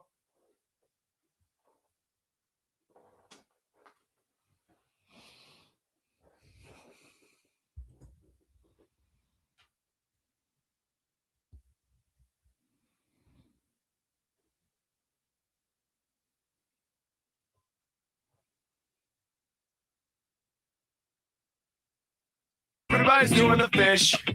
Yeah, yeah, yeah. Better. Everybody's doing the fish. Yeah, yeah, yeah. Everybody's doing the fish. Yeah, yeah, yeah. Jimmy single-handedly will not allow this song to die. Jimmy's alarm clock. He loves that song, man. He loves that song. All right. Let's talk with Steven Strom on the Toyota of Hollywood hotline. Steven Strom hosts Marlins on Deck before every Marlins game right here on WQAM. You've got one tonight. Marlins begin a series in Philadelphia tonight. I think it's Zach Wheeler for the Phillies and Ryan Gusto for the Fish. And there he is in all his glory in Philadelphia in the press box. What's up, Strom? Boys, life is good right now. 10-2 to start the month of June. I don't know what it is about this month. Last year, they kind of did the same thing, but here we are at 500, looking to get back over 500 for the first time since the end of April. Boys are playing really good baseball. They're pitching particularly really well, but there is a collective cohesiveness that you could feel the energy in that clubhouse. Did you have any inclination that we'd see something like this after May? Because May felt deflating, you know? It was like they were in it, and then all of a sudden everything kind of just went to pieces. And now, like you say, they're back to 500. They're the hottest team in baseball. Did you sense that there might be something like this coming? I did, but I sensed it in a different way. I thought that someone like Jacob Marcy would have a 300, 350 month. I thought that Kyle Stowers would go through a power surge. I mean, that would have been the avenue for me to think that the Marlins were to rip off, this win streak and just this stretch of baseball. But they've done it through pitching. And the reason why I probably would tell you yes is because, and I don't know if every manager is probably supposed to say this, but Clayton just kept saying, we're close. And it's like, hey, we're 8 games under. Like, how many times are you going to keep saying that we're close? But he was right. And it's been in a different way. It's happened after 2 big injuries in the starting rotation with Yuri Perez and Jansen Junk. But sometimes, and I'm sure Crowder can speak to this, on a team, when 2 key guys go down, you either sink or you swim, and people start to pull their weight. And I feel like the Marlins have collectively done that together, and they've almost bonded over this, first, 15 days of the month of June. And yeah, a lot of times that happens when good players go down. Somebody has to step up, and people kind of galvanize around that. Like, hey, bro, he's out. We need something. So, the support is there with the pitching rotation. Josh was telling us earlier, he was like the bullpen is, the stat-wise, they're one of the best teams, and they're just coming off. I was watching the game, and it was like 4 pitchers in 6 innings or something like that. Like, what Clayton McCullough's doing is it's working, right? When he's pulling the pitchers and it's just working through the rotation. So those bullpen games that you're talking about, we're getting those almost 2 times a week right now. Sandy's been awesome. Max Meyer's been awesome. I'm forgetting one more guy right now, but guys like Ryan Gusto, Tyler Phillips right now, they're going 4 innings, 3 innings, and we'll see how long Gusto goes today. But yeah, I mean, if you ask managers around the league, if they could do bullpen games every day, if their pitchers were robots, they would do it, because you could just play the matchup game and you could look at the numbers and go left on left and do all that kind of jazz. But yeah, Clayton McCullough deserves a ton of credit during this stretch. It's difficult. It's a delicate game, the bullpen game. I mean, Josh, this too. Like, you go with an opener and it's like, I feel really good about this. We call it a pocket. And you give up, a couple of runs. I mean, you're deflated. You got to look to the bullpen. Now you have to change the way you think instead of having like a scripted, here's who I want to go to for here. The score will dictate kind of where you turn. But I think Clayton deserves a ton of credit how he has managed this, again, with 2 guys out in Yuri and Jansen Junk. Steven, mentioned this stat throughout the show, but the Marlins are the only team in baseball to win games started by Shohei Ohtani, Jacob Mizorowski, and now Paul Skeens this season. You brought up how they're still kind of waiting for Kyle Stowers and Jacob Marcy to really get going to the form that we saw when they were at their height last season. How has this lineup been able to do it? Obviously, Heriberto Hernandez has come on really strong as of late, and the other 3 guys who have been the main factors in this lineup, and when they were going, Liam Hicks and the 2 guys in the middle infield, Xavier Edwards and Otto Lopez, they've been fantastic. But how has this lineup been able to do it against the game's best pitchers? Yeah, you hit on it. I mean, Heriberto Hernandez in the month of June hitting 333. He's got an 1,000 OPS. He's hit 4 long balls, and he's done it in big-time situations. And it started in the middle of May against Tampa. He came in a pinch hit situation. I'll start with Bert. I'll move down, and you hit on this, and you are right, hit on the head. Joe Mack has completely changed the tenor of the defense. And him hitting now is just like a bonus. He's hitting 312 with 2 home runs and a 900 OPS this month, but it's the defense, man. The defense is sensational. He's throwing guys out at a high clip. He's baiting these runners. He's like, he wants to, throw it slow back to the pitcher. Yeah, maybe I'm sleepwalking. No, boom, bam.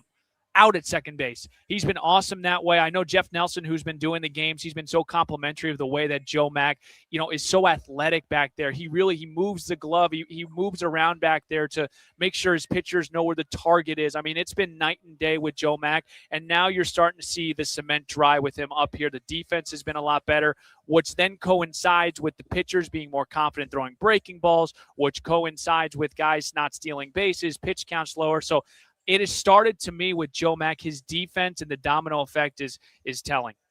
Who would you have as we had this conversation in the last segment. Josh was saying there's probably 4 guys I could put on the All-Star team. I'm going to make it 1, though, because the Marlins generally are stuck with 1. You have to put 1 Marlin right now on the All-Star roster. Who would it be for you? Otto Lopez. Otto Lopez has just been he's been out of this world. It's not even like, wow, he's going through like a really hot stretch. It's just he's having one of the best seasons that a Marlins infielder has like ever had. He's doing it at the plate. He's doing it, at shortstop. He runs the bases well. He posts every single day. The contact ability. I mean, what is the guy hitting 340? I mean, it's unbelievable when batting average is so like extinct. He's leading the league in hits. Otto Lopez, to me, deserves to be right here in Philadelphia. And with the home run, he's talking about the power, Kyle Stiers and all them guys, and seeing it. They're 28 out of 30 in home runs in the league, but they're hitting gaps and they're getting on base. Is that sustainable? Just let's move the runners, let's get it around, or do they need some power to really make a run? Ask the Brewers. Brewers are the same way. Brewers they might be last in all of baseball in home runs, but they run the bases well. They don't punch out. They walk. They make a lot of contact. They play good defense.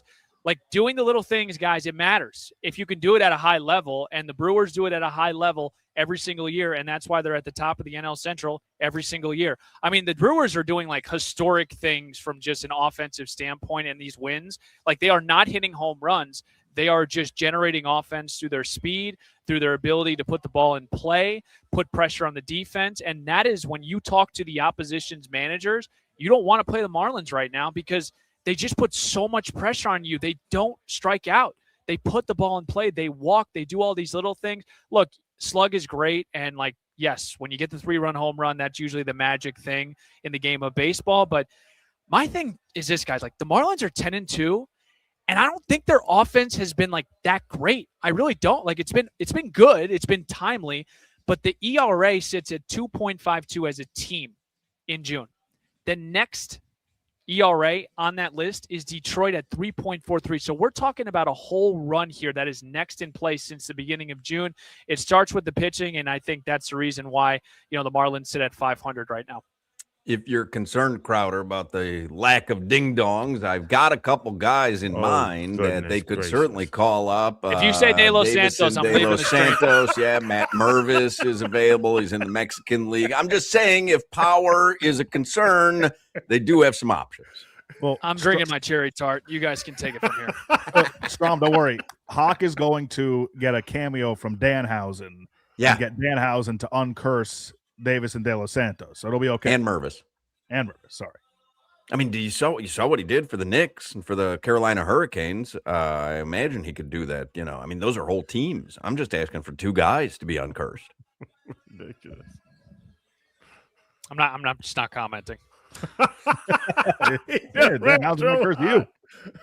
If we're 2-10 and you want to bring up De Los Santos, you know what, man? I mean, fine. I'll look into the lack numbers. Of power. I mean, I'm listening to what Crowder says and pop right into my head. If you're concerned about Crowder, a lack what of is power, that Angels hat? Why are you wearing that? It just matches my Panther shirt. I just match colors. Yeah, I don't really care what it is. It's ridiculous. Huge Reggie Jackson fan though, and Rod Carew. Loves them both.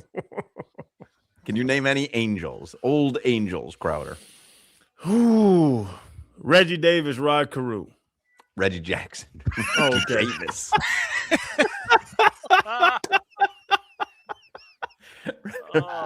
Reggie Davis used to wash cars at $7.90 the ticket. Oh, that's the Reggie Davis I love. He was. I thought he was going to say Scott Spezio. Nice. How many cheesesteaks will you throw down? You have 3 days in Philadelphia. How many cheesesteaks will you throw down, Strom?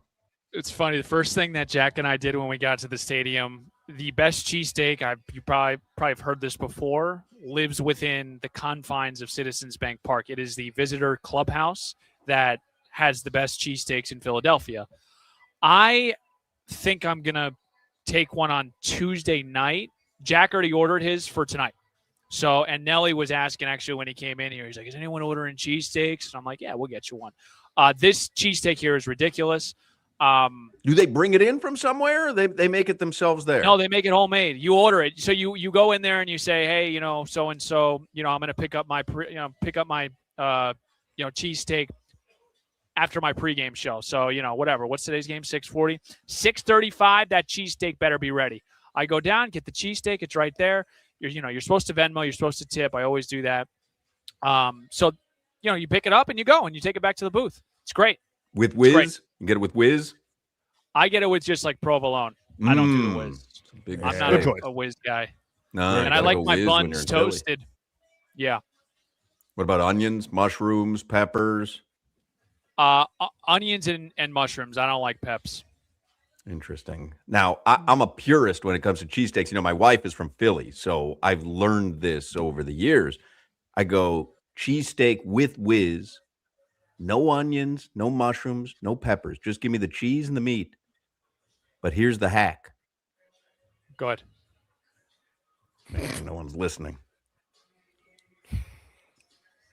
Ketchup. Oh, ketchup all over that bad boy.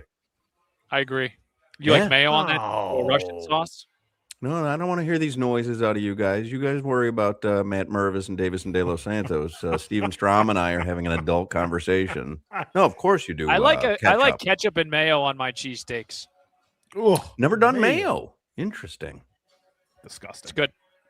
No thoughts, Josh? No. It's beef, so it's like, I always say the burger, it's beef and bread, so it should kind of be what you can line up a hamburger to.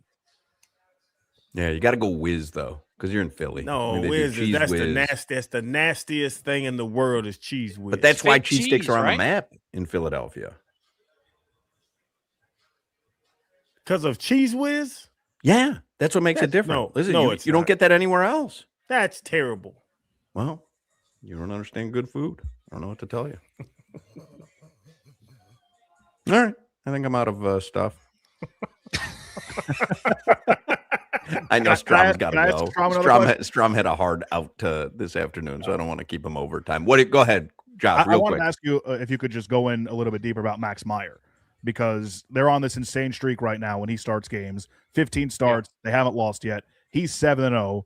He has arguably been, besides the Miz, probably top 3 pitcher in the National League, maybe in all of baseball this season. He's staying healthy. That's probably the biggest thing. But what's maybe the biggest change that you've seen in Meyer's game this season? I'll give you a couple. I'll get all nerdy on you. I will tell you that he changed his arm angle a little bit more over the top, so he's able to get a lot more carry on his fastball. We've talked about the secondary stuff with Meyer. The slider's always been lethal. It's just always been about another pitch, and he kind of mixed around with the cutter. This year, he has experimented with the sinker and just a four-seam. And because he has raised his arm angle a little bit higher, he's getting carry on the ball. So the fastball has really helped him out. And then the additional secondary pitch was the sweeper. Those two pitches are just, opponents can't do anything against it. They're hitting in the low hundreds against the sweeper and the slider.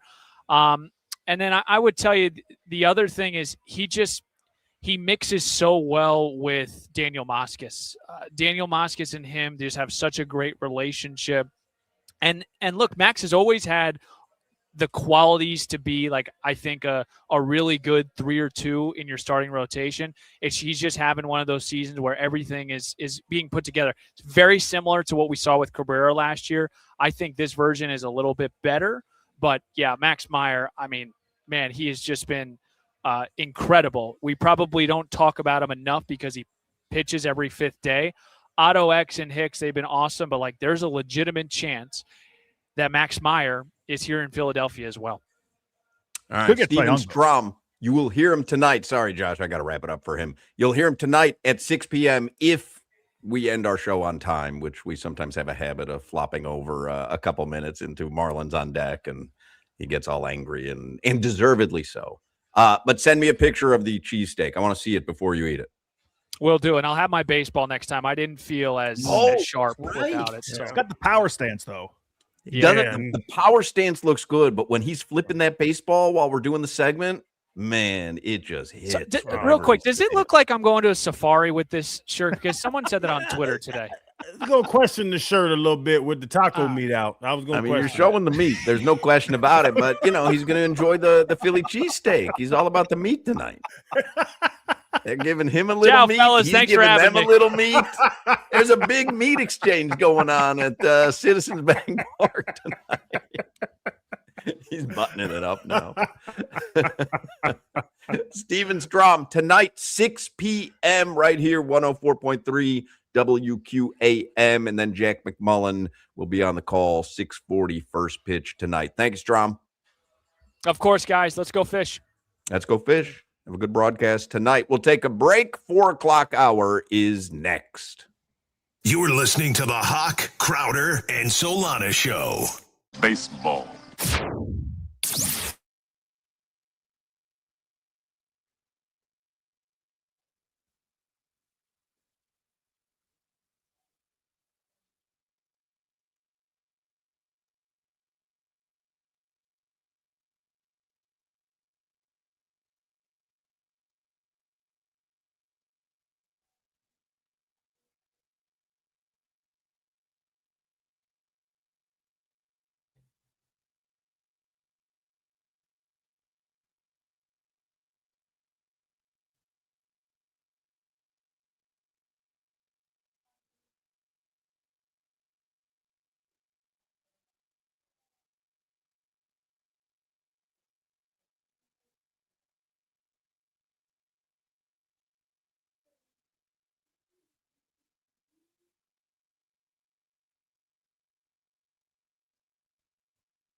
Philadelphia, Jimmy? Yes, and that Rocky 2 came out on this day. Ah, Rocky 2, released on this day in 1979. One of the best sequels ever made. Never seen it. Never seen Rocky 2? Nope. It's ridiculous. Neither have I. What?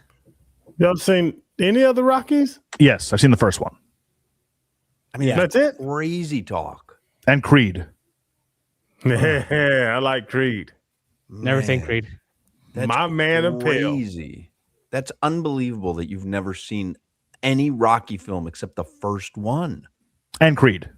Rocky 2, 3, and 4 are incredible movies. Oh, 4? Is that with the Russian and the robot? Yeah. That one's a good one.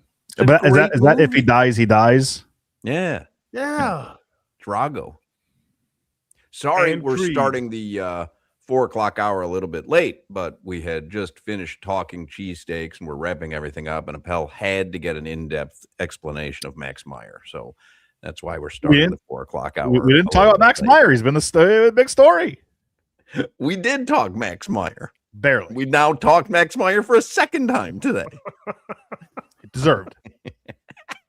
He's slinging that Let me- biscuit, Hawk. He's slinging that Give you biscuit. that. I know. Let me give you that stock market report. Sponsored by Anajar and Levine Accident Attorneys. Call 1-800-747-FREE. 1-800-747-3733. Dow Jones up 468 points today. It's almost 1%. S&P 500 up over 1.5%, up 122 points. And the NASDAQ up over 3% today. NASDAQ up almost 800 points. So a very good day on Wall Street. Before we get headlines and then move into our night. Yeah, get it tonight, but don't count on it every night.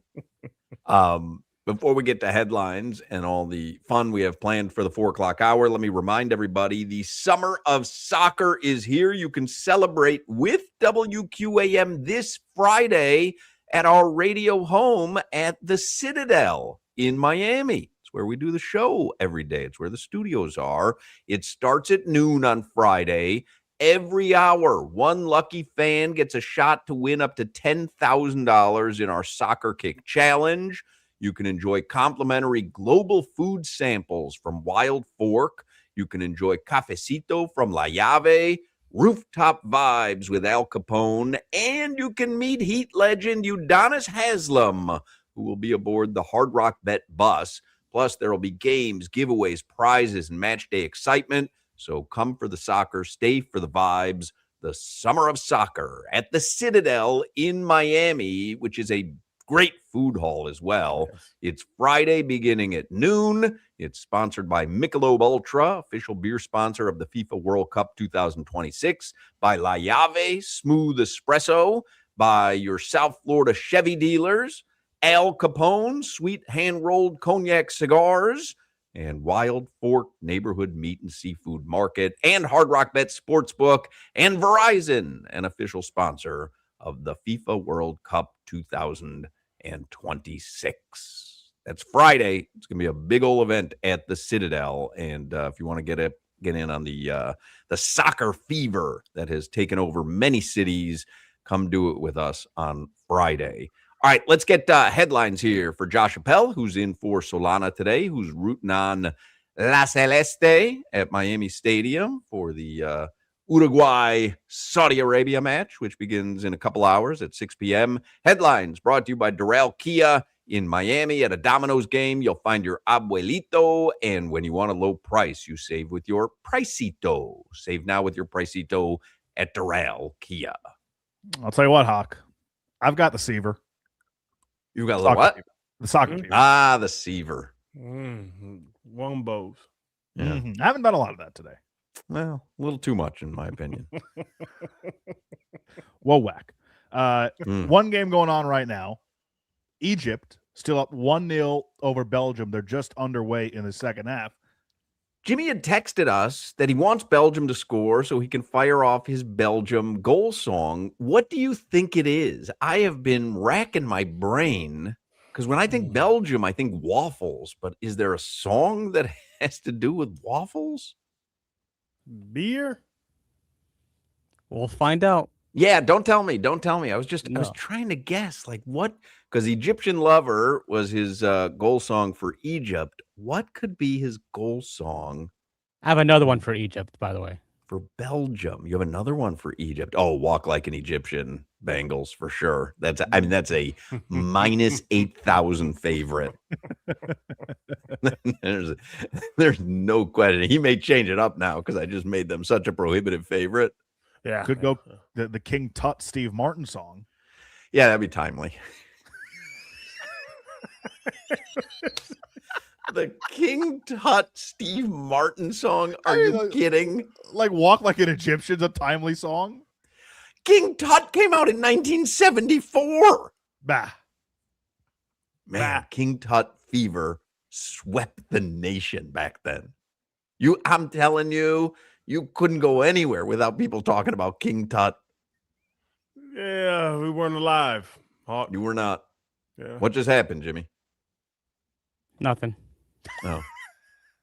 It looked like you clasped your hands. No, angrily. yeah, Belgium was about to score, but they failed.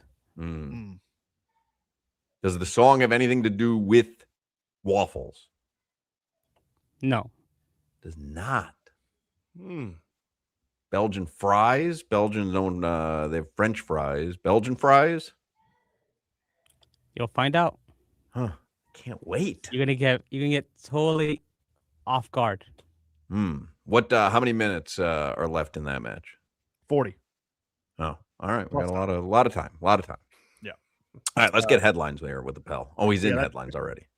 That's the second match of the day. Earlier today, Cape Verde, a shocking result, a shizult against Spain. Here we go. It only took him 2 hours. Atlanta. He is the worst. You got to be careful with that one. The worst. What do you mean? A shizult. What happened? You tell us. A shocking result. Yeah, we got you. Oh, we get it, Appel. We understand what's going on. Sure. Making sure. Saudi Arabia, Uruguay, as Hoch mentioned, 6:00 kick from Miami Stadium. Solana is on site. Tonight, SoFi Stadium, Iran and New Zealand. That wraps up today's slate for Group G and Group H. Of course, the United States men's national team, 4-1 victors, dominant performance over Paraguay on Friday night. Balogun a brace. Gio Reyna scored as well, and they'll play Australia on Friday afternoon at Will they be big favorites over Australia? Is Australia good? Australia won 2-0 over Turkey. Over the weekend. Australia is no slouch. Let me see what the line is. By the way, while you look that up, the halftime lead for Egypt today over Belgium, the first halftime lead ever for the Egyptians at the World Cup. Wow. History. Let's see. Uruguay, by the way, is a minus 240 favorite over Saudi Arabia tonight. And trying to get down to Friday to see U.S. and Australia. Oh, USA, a minus 170 favorite against Australia. Australia is plus 450. And a tie, a draw is plus 300. Big free kick opportunity here for Belgium. Ah, frick. I don't get it. Oh, Jimmy almost got a chance to fire off the goal song. But alas, we continue on. Some news out of college football. Jimmy sent this to us a couple of commercial breaks ago. Steve Sarkisian, the head coach at Texas, he gave an interview today to Kay Adams, and he said regarding Arch Manning and the upcoming, well, I wouldn't say the upcoming, but the next NFL draft, which, if all things go well for Arch Manning this season, presumably will be the first quarterback taken, if not the number one overall pick. Who knows? Maybe the Dolphins in contention for that. He said, I think Arch really loves college football. I think he loves the University of Texas. He does pretty good through NIL. He's got pretty good endorsements, and that he would not be surprised if he comes back for a 5th season to Texas? No chance. I can see it. No chance. No, I could see it. Arch is making $10 million a year. He's say, making more money than rookie quarterback salary. $8 to $10 million, and you get to stay in college an extra year, which is fun. If you're having fun at college, probably doesn't have to take any classes. Is probably taking as many as he needs to take. I don't, and obviously it would be dependent. I'm guessing the Mannings have a little history here on which team is going to select him. I mean, it's $33.5 million guaranteed for the number 1 overall pick. I know you're saying $8 to $10 million through NIL. It's 3 times as much that if you're the number 1 overall pick as a signing bonus. He's leaving for 4 years. And there's not the pressure, and it's easy. No, College it's not football, 33 over 4 years. He gets that immediately. He gets it immediately, but it's his rookie deal. So now he has to play out his rookie deal once he gets that 33. No, but you're saying the rookie deal is $33 million over 4 years? 51 or something like that. Yeah. And that extra is spread out over those 4 years. Yeah. He gets 33.5-ish right away when he signs a contract. It used to be a no-brainer, but it's I'm with you, Crowder. It's not a no-brainer anymore because you still can make better than decent money staying in college if you're Arch Manning. So I just looked up Cam Ward. He did a 4-year, $48 million. So what's that? And how 12? Much was the signing bonus? That's 12 a year. I gotta look it up. 12.2 a year, guaranteed money. Yeah, everything's guaranteed in the rookie deal. So 48 guaranteed. But it's not. To talk to your point, it's not as easy as it was back then. I didn't give a damn where I got. I'm making 0 at Florida. I can make 200,000 in the league, whatever 0 it is. But now it's I didn't make 0, Josh. I saw the wink. Yeah, we know. But like it's not as easy as a decision. And an Arch Manning type guy. And let's be honest, Arch Manning is not worried about money. His granddaddy's a millionaire. His uncle's a millionaire. Beyond that, he's probably making $8 or $10 million this season, and he probably made $8 or $10 million last season. So, even he doesn't need anybody's money. He's going to come out of college probably having made $25 million. And just honestly, strategically, Dante Moore and what's the guy at Miami? There's 6 quarterbacks supposed to go first round. Mensa and them next year, 2 years from now, draft might even be easier to be the first round pick. Sure, I mean, the first pick of the draft. But if he performs to the level that people expect of him, he will be the first overall pick. And I get that, he has the leverage of, all right, well, if it's the Jets, then maybe he doesn't want to go to the Jets. Right. But, I mean, it's still, you mentioned Cam Ward. His signing bonus was over $32 million. I know what you guys are saying, and it's valid, but it's right, 3 but times it's $70 million essentially. Yeah. It's a lot more money. And say he goes back to Texas and he gets hurt. I know there are insurance policies that these players take out, and I know that, again, money is not an issue for him. It's a lot of money that he's risking losing if he goes back for a 5th year. But I would say, though, has Arch Manning performed to the level that everybody thought he would? I don't think so. Not so far. So why is next year different? I'm saying, but my caveat is if he does, then he is for sure the number 1 overall. I saw him play Florida. He has a very talented arm. He can sling it and run too. And he's an athlete, but he still didn't take Texas anywhere. So if he underperforms, why not throw another year in, get $10 million, and now really be the first pick of the draft? Yeah, I mean, I have a hard time seeing it. I know these conversations always come up, especially over the last couple of years with NIL. I just have a real hard time seeing that. But we'll see how it plays out during the college season and leading into the draft next April. Some Dolphins news. They've added a standout player from the UFL. They announced today that they've signed safety Major Burns.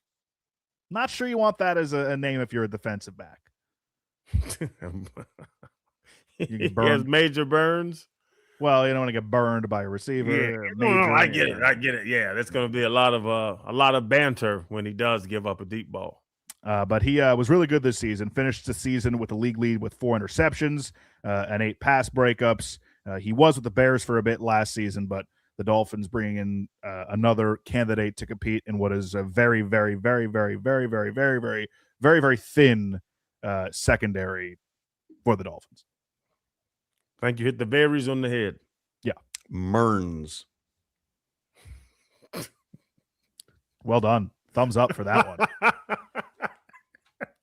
The Marlins, they start a 3-game series with the Philadelphia Phillies tonight, 6:40 first pitch. Ryan Gusto, Zach Wheeler. The Lins, they're 2 games back in the wild card, 36-36. They are the hottest team in baseball, 10-2 so far in the month of June. Bowling. The Bulls, they've hired Thiago Splitter. Thank you. As their head coach. He was the interim for Portland this past season, performed very well there, and the Bulls, who moved on from Billy Donovan moved on from the Bulls. They will now be led by Thiago Splitter. Thank you. They ain't got a chance next year. Second tallest NBA coach in history behind Bill Cartwright. Cartwright, also a coach for the Bulls. Bartwright. They ain't got a chance. Carolina Hurricanes, they won the Stanley Cup last night in 6 games. 3-0 defeat of the Vegas Golden Knights on the road. The Panthers' reign as 2-time defending Stanley Cup champions has come to an end. However, I think they're back in 26-27. I think we're watching some hockey in May and June next season. Yeah, I believe so as well. Did you see Barkov in the World Championships last month? Yeah. I mean, pretty good. Well, what's it called when you take that year off of college, after college? Redshirt. Gap year. Oh, gap year. The gap year. This was our gap year. Yeah. We have a little fun. We backpacked across Europe. Now we're ready to get at it. Played a little hockey, backpacked, and now we're ready to go back and get that thing. Bingo. Jordan Stahl, oldest player ever to win the Conn Smythe Trophy.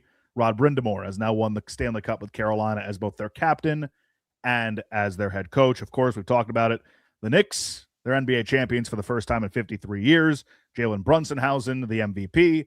Danhausen, I assume, factors in some form or fashion. I guarantee you he'll be at the parade on Thursday. If he's not, that is a massive miss by Spike Lee will be in the parade for sure. Mm-hmm. The little Timothy Chalamet. Chalamet's going to be there. I don't know. I mean, he's definitely a good fan, but like Spike Lee deserves to be in the parade. Yeah. He, there's all this, Stiller. all these articles. I mean, literally, he was there when they were putting up 20-win seasons. Like, this guy has never wavered. He has been a season ticket holder since the 80s, maybe? Long time. Yeah. What How about the Larry old players? David almost passing away on the on the sideline during the game? 4. Josh Hart. David, what about like Patrick Ewing and John Stark and Latrell Sprewell? and all those everybody guys? but Charles Oakley. Charles Oakley will beat the hell out of somebody for no reason. Well, that's why he will not be there, because he's still beefing with James Dolan. He's a liability. Just a little bit. They should have De'Aaron Fox in the parade.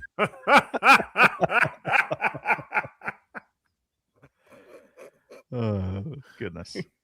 You're weather? You're the real MVP, D Fox. Oof. Why are you going up for the layup, dude? And, Josh, don't get me going. I got upset a couple days ago. But, I saw some people point this out. Ironic that a big reason why Mike Brown lost his job in Sacramento was because of his attitude and how he called out De'Aaron Fox. He criticized him in a post-game press conference and was fired the next day. Yeah. Full circle. How about 8 seconds left on the clock, 40 times, and he's dribbling the ball and he's just ISO. You're not ISO, D Fox. Nobody wants to see you ISO. Truly amazing. Give the ball somebody else. It was such a lack of self-awareness, I thought, by De'Aaron Fox. Oh, look at that. There's Solana. He's got one of those big-ass fans behind him. They literally call them big-ass fans at the at Miami Stadium. I'll make sure I say it right. Can you hear us, Solana? Yeah, can you hear me? Yeah. How are the vibes? The vibes are pretty awesome, man. I'm not gonna lie.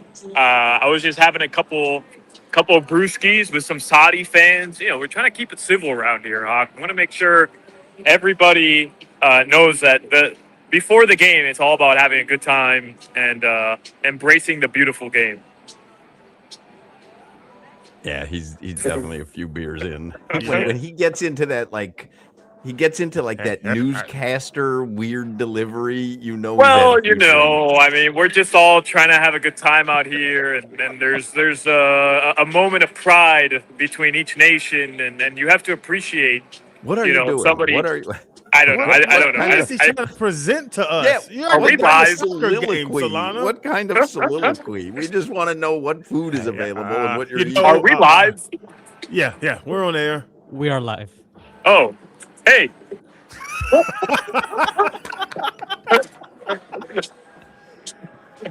How come you're not wearing light blue? Are you blind? I am, actually. What do you mean, how am I not wearing light blue? First of all, I'm not wearing light blue. I'm wearing celeste. I'm wearing celeste, huh? Celeste.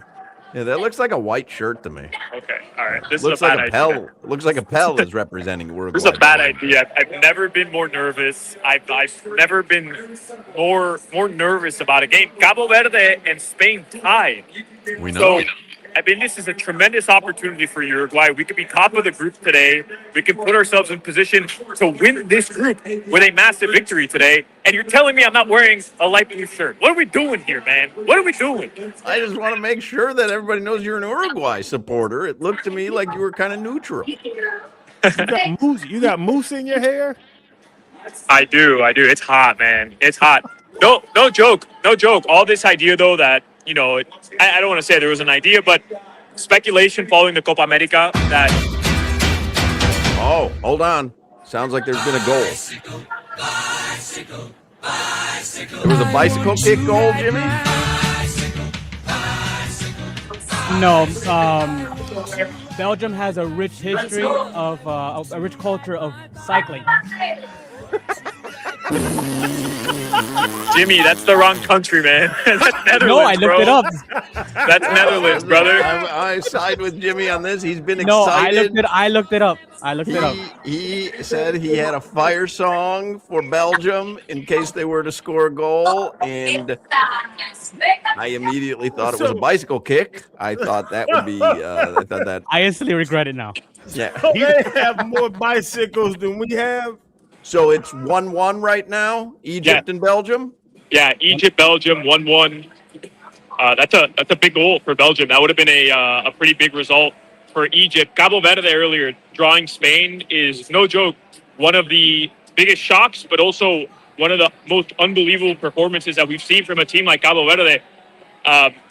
Like that game, people expected Spain to put on a Germany-type performance, 6-1, 7-1, 5-0, and Cabo Verde played outstanding soccer. That was one of the better games of the tournament so far. By the way, Romelu Lukaku scored the goal for Belgium, literally subbed on 30 seconds before his first action in the match. Wow. To score the equalizer. So what minute was that? 67. Oh, okay, so there's still plenty of time. Where's that game, Appel? Do you know? Is that Seattle? Seattle? Nice. You have some sort of credential? I see something like a lanyard around your neck. You have like a credential? Yeah, this is pretty cool. This is a FIFA fan experience badge that they're handing out. They're giving away certain things. I don't know if you can hear the Uruguay fans below me. Is it going to be sold out there? Is it going to be look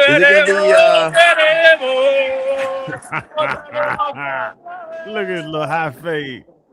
Is it going to be sold out there at Miami Stadium? I don't know if it's going to be sold out, but I'll tell you, there's a lot of Uruguayans here, and we were reading in the Uruguay newspaper this morning that they're expecting over 30,000 Uruguayans and over 20,000 traveled from Uruguay to Miami. So, I mean, it's all light blue here. I was having a beer with I had the beer. A Saudi fan was not having a beer, but he was saying that they don't expect a lot of people coming from Saudi Arabia. But man, no joke, like this, it's light blue, it's celeste everywhere in this stadium. The ingress to the stadium, Hoch, no joke, was unbelievable. Like I saw you post on social media. It looked like it was very smooth. It was seamless, no issues at all. Very well organized, very well protected as well. They have barriers all around the stadium. After the Colombia Argentina Copa America debacle, it was very well organized. I put up the Uruguay flag on the Dan Marino statue. I don't know if you guys saw that. I saw that. Yeah. But yeah, man, it's gonna be fun for sure. As long as Uruguay wins. Should we gamble on the La Celestica? Yeah, I think we have to put a little money on Uruguay, no? Yeah, I don't know. I don't know. I don't know. Man, you got all the swag in the world till we ask you to we put money on it. I don't know, man. Man, he is in knots. I am. This is my first ever World Cup game, dude. Like for me, this is no joke. It doesn't get better than this for me. Honestly, like I'm gonna be with my dad, my brother. Super cool. Yeah, it doesn't get better. The fact that they ended up playing in Miami is like, I mean, meant to be. Yeah. Crazy, man. Crazy. All right, crazy, we'll let you go enjoy. Go take a hydration break. I need an IV. I'm gonna have to go find an IV station, man. I gotta pace myself a little bit. I mean, I don't want to get on my soccer high horse here, but I'm watching this Japan-Netherlands game. It's inside Jerry's world. It's air conditioned. It's one of the best soccer matches. The second half. Second half is one of the best soccer matches you will ever see. They got to take a hydration break because FIFA has to have Americans have to have their commercial breaks. It's an air-conditioned stadium. It's the best second half of the entire World Cup. And 25 minutes in, they have to go get water like they're kindergartners in an air-conditioned building. I mean, what are we doing here? You know why, Hoch? You know why? Because of people like Crowder. Yeah, that's why. Because of people like Crowder, they're stopped. These football players, you guys are only in action for like 6 minutes the entire game. They run out with the water and the Gatorade. Like they can't even take it to the sidelines themselves. The Gatorade and water has to come to them. Commercial break. You come back from commercial after a 4-minute commercial break. Oh, fair catch. Another commercial break. And then, three and out. Another commercial break. And it's been 34 minutes, and I've seen 4 plays. I mean, what are we doing here, man? Crowder's favorite play was seeing the guy with the oven mitts going for another TV timeout. Timeout, baby. I need that timeout. So y'all don't know how salary caps are made because of the marketing and sponsorships, do you? Salary caps? These are national teams. What are you talking about? Man, we got to make money. I believe in free market. Nobody's making money except FIFA.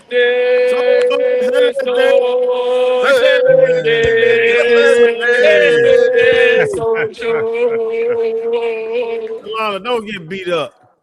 Oh, I'm gonna get beat up for sure. You want to see my dad? No, you know what you got to do? You got to go. You got to do what that Spurs fan did. Eduardo. I'm going to a baseball game. Jimmy, have your hand on the dump button. Oh, 100%. I'm way ahead of you. All right, give us the weather, Josh. I'm just glad he was wearing a shirt that time. Heat advisory in Dade and Broward right now. Temperatures in the low 90s. Some rain coming down now where I'm at in Fort Lauderdale. So hopefully it stays away from Miami Stadium, and Solana and his family and all the Uruguayans and Saudi Arabians get to enjoy that match. That weather is brought to you by Tornado Roofing and Contracting. Storm season is coming. Make sure your home is ready. Get your free roof and window estimate today. Visit tornadoroofing.com. That was fun. A little boots on the ground at the Cup with Solana. I like that. Uruguay tonight, 6 p.m. at Miami Stadium. Don't go anywhere. We still got more to come. Do not go anywhere.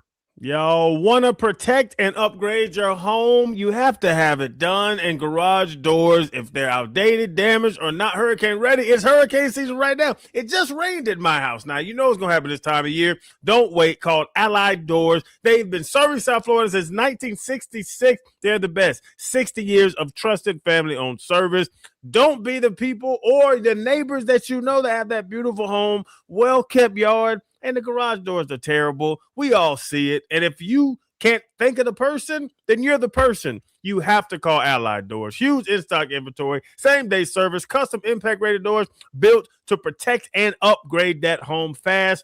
and the LiftMaster openers. When I was a kid, I thought it took 45 seconds for a garage to open. I thought they all made a lot of noise. You have to try these LiftMasters. My wife's in real estate. All the investment properties has Allied doors attached to it. Our personal home, we have the LiftMaster. We have Allied doors. You got to call Allied doors for your personal home. Anything you're doing, give Allied Doors a call. Let them tell you, give you an estimate, and see what you can do to upgrade and protect your home. Give them a call today, 954-942-8550. That's 954-942-8550, or visit allied-doors.com. Mention this ad, $300 off. We're going to watch out for you to protect and upgrade your home. Don't wait. You got to call Allied Doors today. You're listening to the Hoch, Crowder, and Solana Show. And he kicks people in the penis. Coming you.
We have 2 more segments. I don't know, because we went really long that segment. Oh, yeah. How long is that going to take?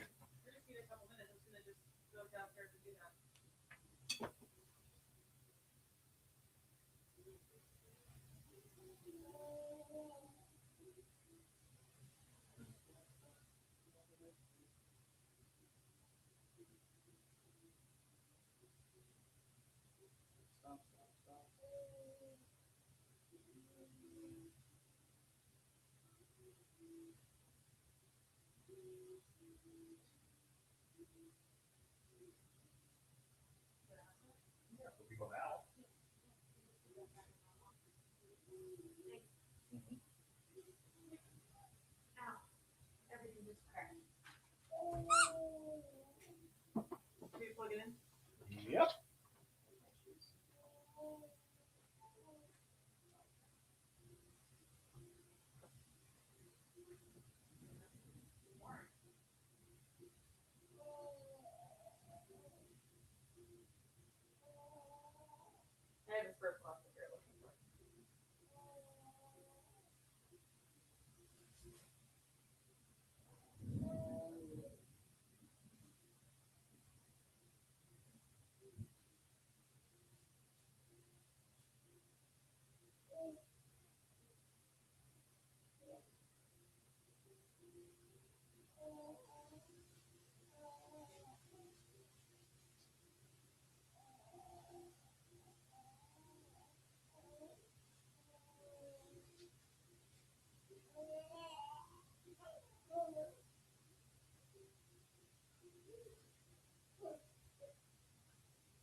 Machucano, machucano, machucano.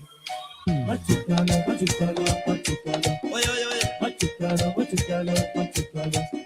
It is absolutely pouring. I mean, thunder and lightning like crazy in Boca right now.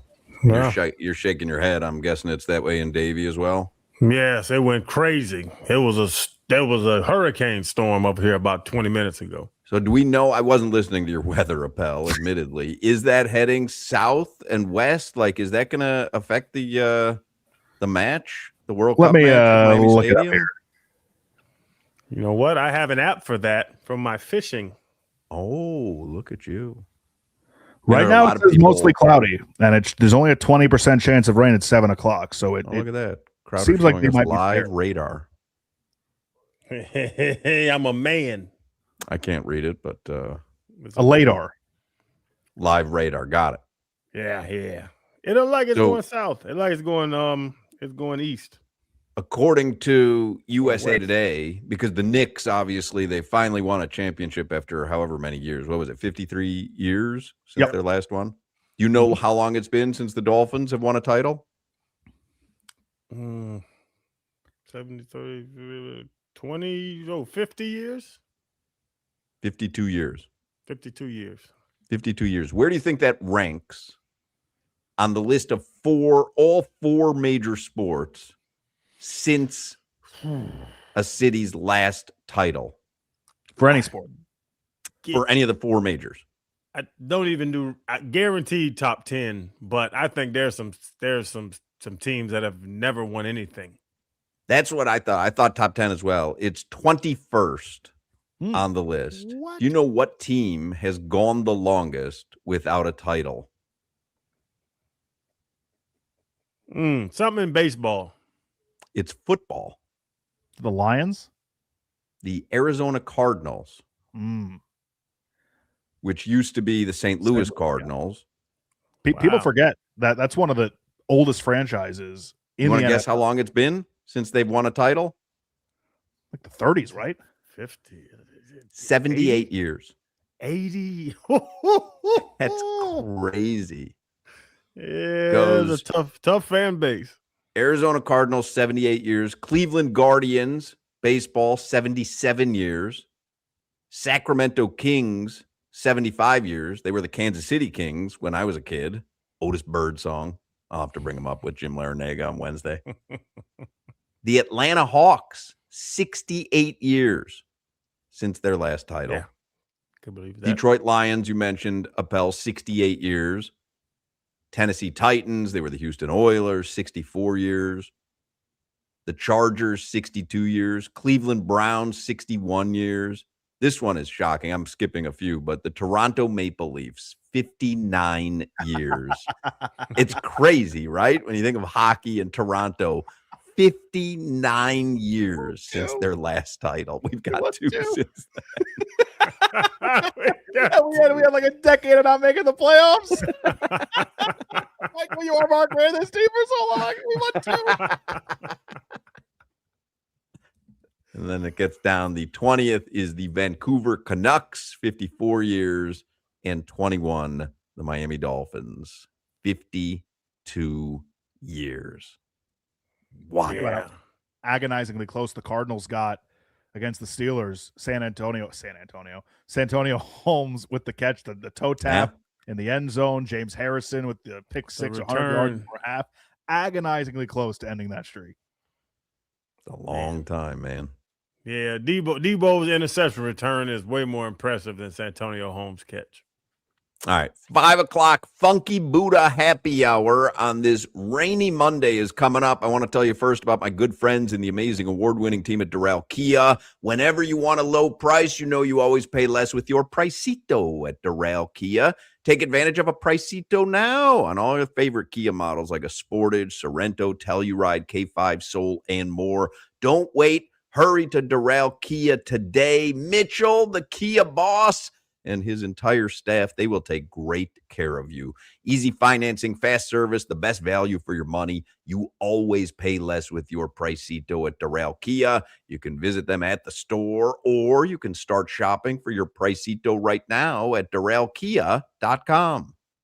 You're listening to the Hoch, Crowder, and Solana Show. Are you wearing khakis right now, Joe?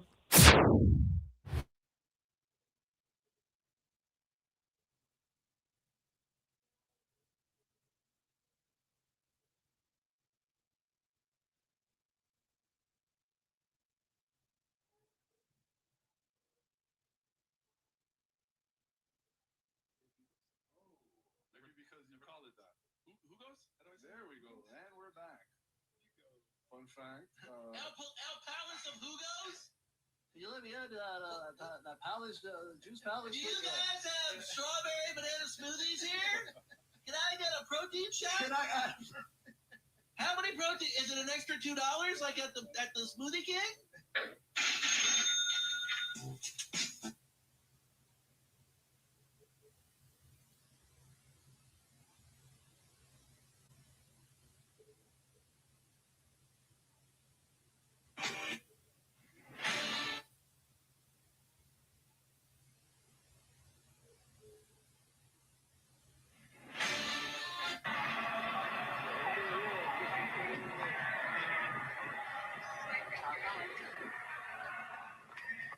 I started.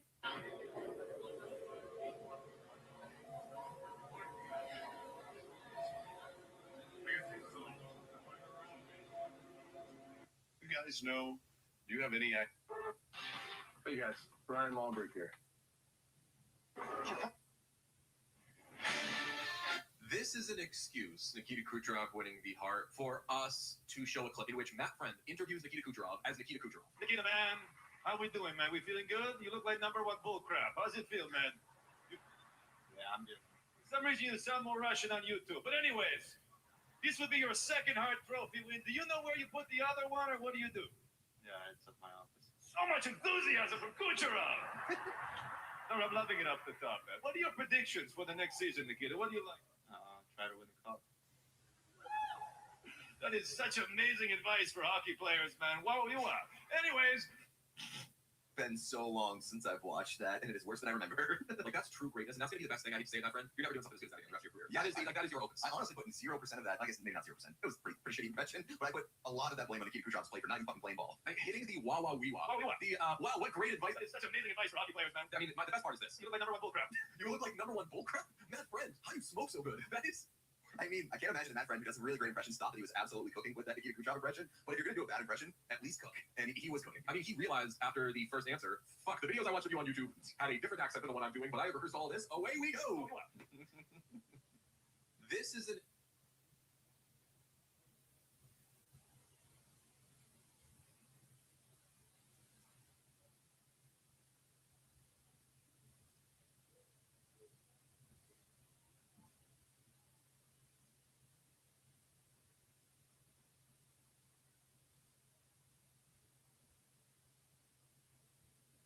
a Trumpy MAGA person is not. Even Henry coming out as like a Trumpy MAGA person is not surprising. I guess like the signs were there, and I think he's even said stuff in the past that like aligned with Hollywood Christians. Come to the front, but not too close. When you guys say you want. All right, so I'm traveling for work, and I got to shout out my wife and all. So who's gonna that? But it's just disappointing, you know, because I googled this image a lot when I was younger. You know what I mean? So it's a bummer, I guess. David Henry coming. Blue, black, white.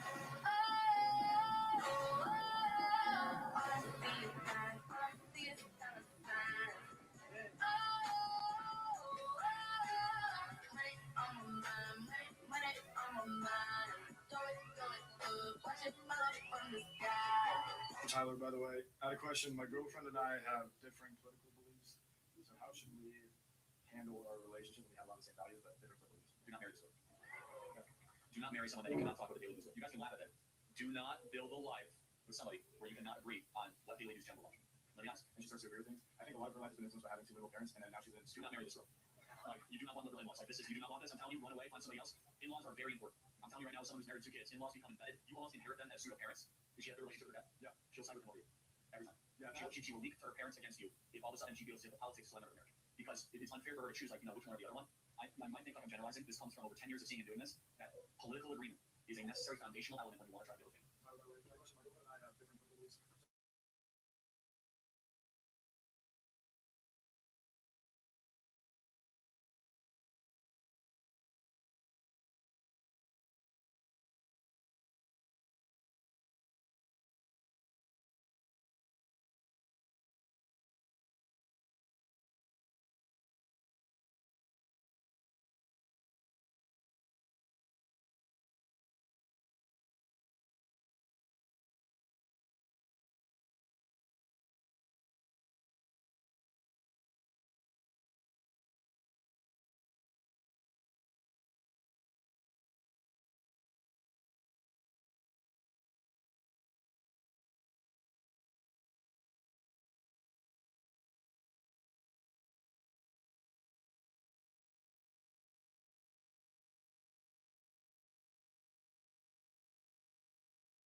Y'all know what time it is. Y'all know what time it is. Working all day. That's all I see. It's 5 o'clock somewhere and it's right here. The Funky Buddha happy hour. Everyone grab a beer. See, the boys are back and so are the guests. We talk food more than sports, but we winning our bets. To the moon, bro. With all the mundo. Hot takes and more, that's coming soon, though. Every banger like a pass, every bar off the glass. WQAM, and they coming for that ass. I'm a spaz like Solana on preheat. My dog don't care who the kicker is as long as they got 2 feet. Pickle bar champ, and he about to repeat. Don't sleep, y'all, the picture get vivid. Especially with Crowder when he cooking on the pivot. Yo, that boy did it. Played for the Finns, embraced by this city. And then comes the man who's silly but stay litty. Loves avocado toast, and I hope that you ready for Mark Hochman, the big stepper from the Shy, Kane alumni, the big rapper. Gotta dap him up, and like you messing with the neighborhood chick, let's wrap it up. 5 o'clock hour is the Funky Buddha Happy Hour, brought to you by our friends at Funky Buddha Brewery. Perfect spot to watch a little Uruguay, Saudi Arabia action at 6 p.m. tonight, or any match. You can watch every match during the tournament at Funky Buddha in Oakland Park. $4 pregame Pilsners, $15 pitchers, exclusive soccer ball chalices, and get your soccer album and stickers too with drink bundle specials. It all happens every day in the tap room while supplies last, every match, every moment, every pour. And then, of course, coming up Sunday is...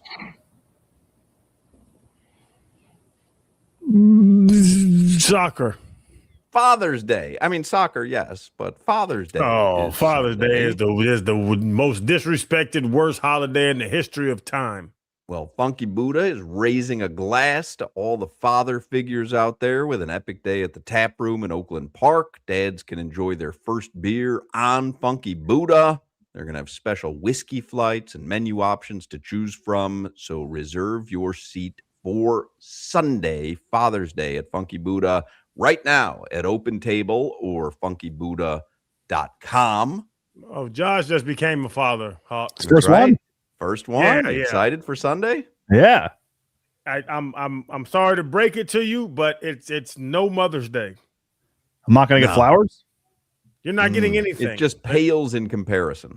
There's nothing. Yeah, just okay. Be a good dad. Okay, have a good one. Monday's going to be here soon.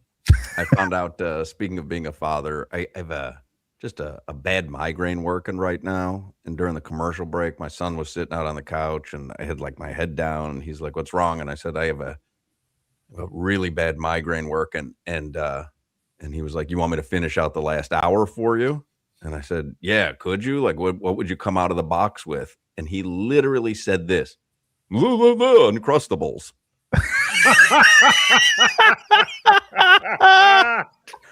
I said, "Yeah, that's pretty much it." He's a Hawkman. I kind of wish he did. That's pretty much it. I'm like, "Yeah, you got it." And that's the show. Yeah. Big shout out to Funky Buddha for doing something for Father's Day because, you know, I hold a strong stance on Father's Day is the least respected thing in the world. Tonight at Funky Buddha, not just soccer, but Dan Day hosts trivia on Monday nights. So make sure you go to Funky Buddha for that. Let's get a look at the headlines for the 5 o'clock Funky Buddha Happy Hour. We have a loaded potato for you this hour. Ira Winderman will talk Heat and basketball with us, and headlines with Josh Appel, who's filling in for Solana. By the way, I placed during the commercial break with my headache 2 bets tonight. I bet Uruguay minus 1.5 goals at plus 125. And I bet Uruguay to be leading at halftime and at the end of the game at plus 110. So those are I'm my gonna run two, with you. I'm on the Hard Rock Bet app wagers. right now. Yeah, we got to have a little action on La Celeste. We got to support our Uruguayan brothers. Headlines with Appel brought to you by Doral Kia in Miami. At a Domino's game, you'll find your abuelito. And whenever you want a low price, you save with your Pricito. Save now with your Pricito at Doral Kia. All right, so we know in the World Cup, the United States, they won 4-1 on Friday. They'll play next this coming Friday at 3 o'clock against Australia. Both those two teams won their matches, 3 points, big match in the group. That's Friday at 3 o'clock. 2 games today. Earlier, Cape Verde, who might be everybody's new favorite team, smallest nation in the World Cup, they tied Spain 0-0. Couple of nils up in Atlanta at Mercedes-Benz Stadium. Shocking result. And then in the afternoon game, we saw Belgium and Egypt also draw 1 goal apiece. Egypt led at half. Belgium scored in the second half. That ended 1-1. Hoch mentioned Saudi Arabia and Uruguay at Miami Stadium, 6 o'clock, rooting for the Solanas tonight. And then to close out today's slate at SoFi Stadium in Inglewood, Iran against New Zealand. The Marlins, hottest team in baseball. 10-2. They don't ever have matches running at the same time, huh? Nope. I love that. I think that is so brilliant. Yep.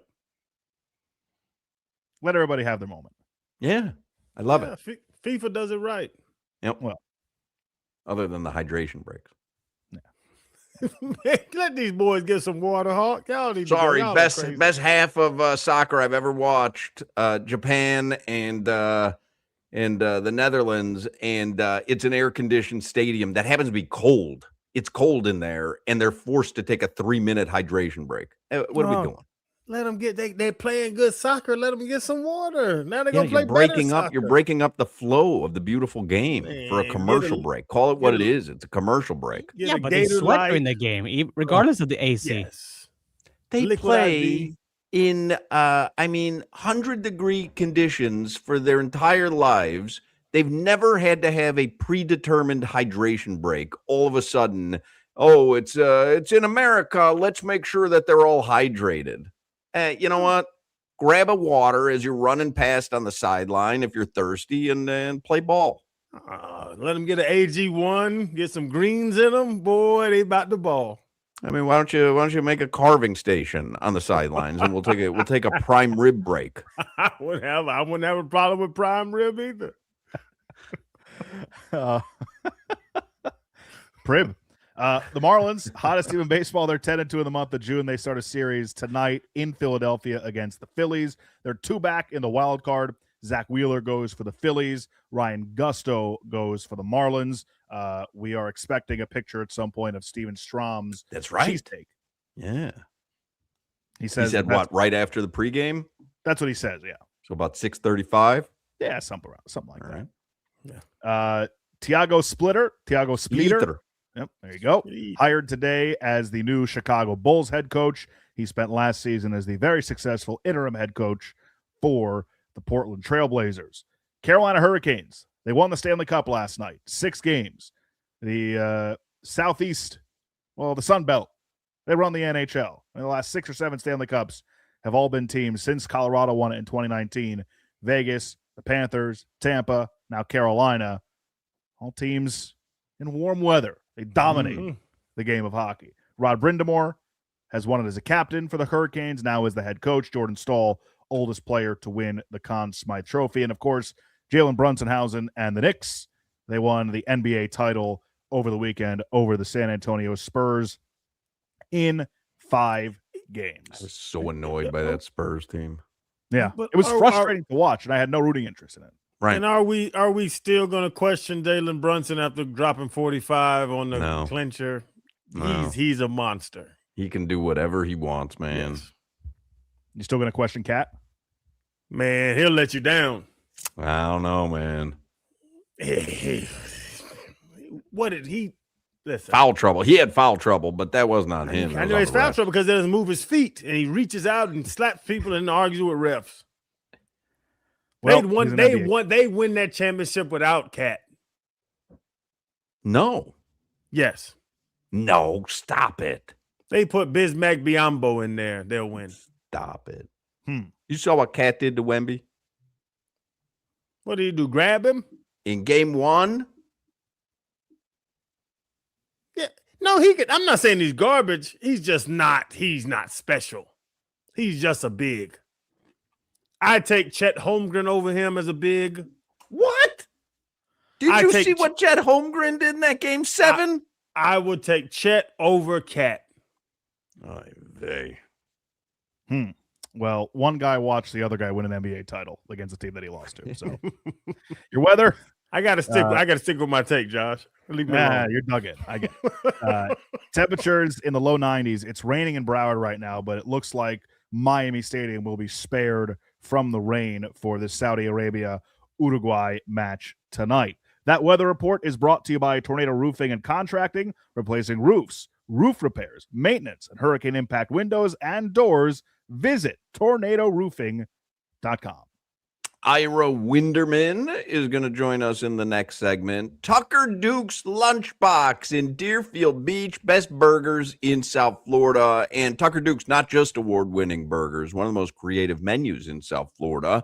You could see their menu online right now at tuckerdukesburgers.com. I've told you a couple times this month, the burger of the month for June, Mufasa.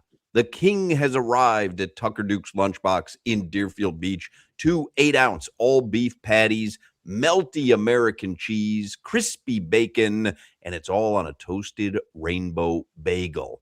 But also for the month of June, Tucker Duke's is featuring soccer tournament-related burgers. You can try the GOAT double all-beef smash patty, spicy chorizo, crumbled goat cheese. I love goat cheese. Chipotle honey aioli, papitas, and arugula, all on a toasted roll. Or you can try the Matador. Maybe you're a fan of Spain.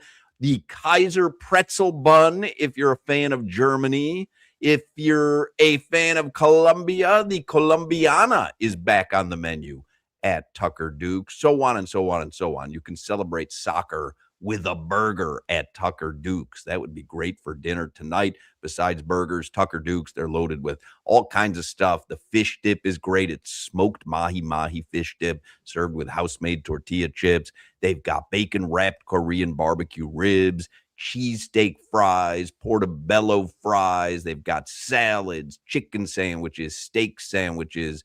They have it all. Tucker Duke's Lunchbox, Deerfield Beach. Follow them on Facebook, Instagram, and TikTok. You'll see all the incredible food that they make. Tucker Duke's, Deerfield Beach. It's worth a visit. Check them out. 1101 South Powerline Road. It's on the southwest corner of Powerline and 10th. You're listening to the Hoch, Crowder, and Solana Show. Who would be interested in Abuela Danger?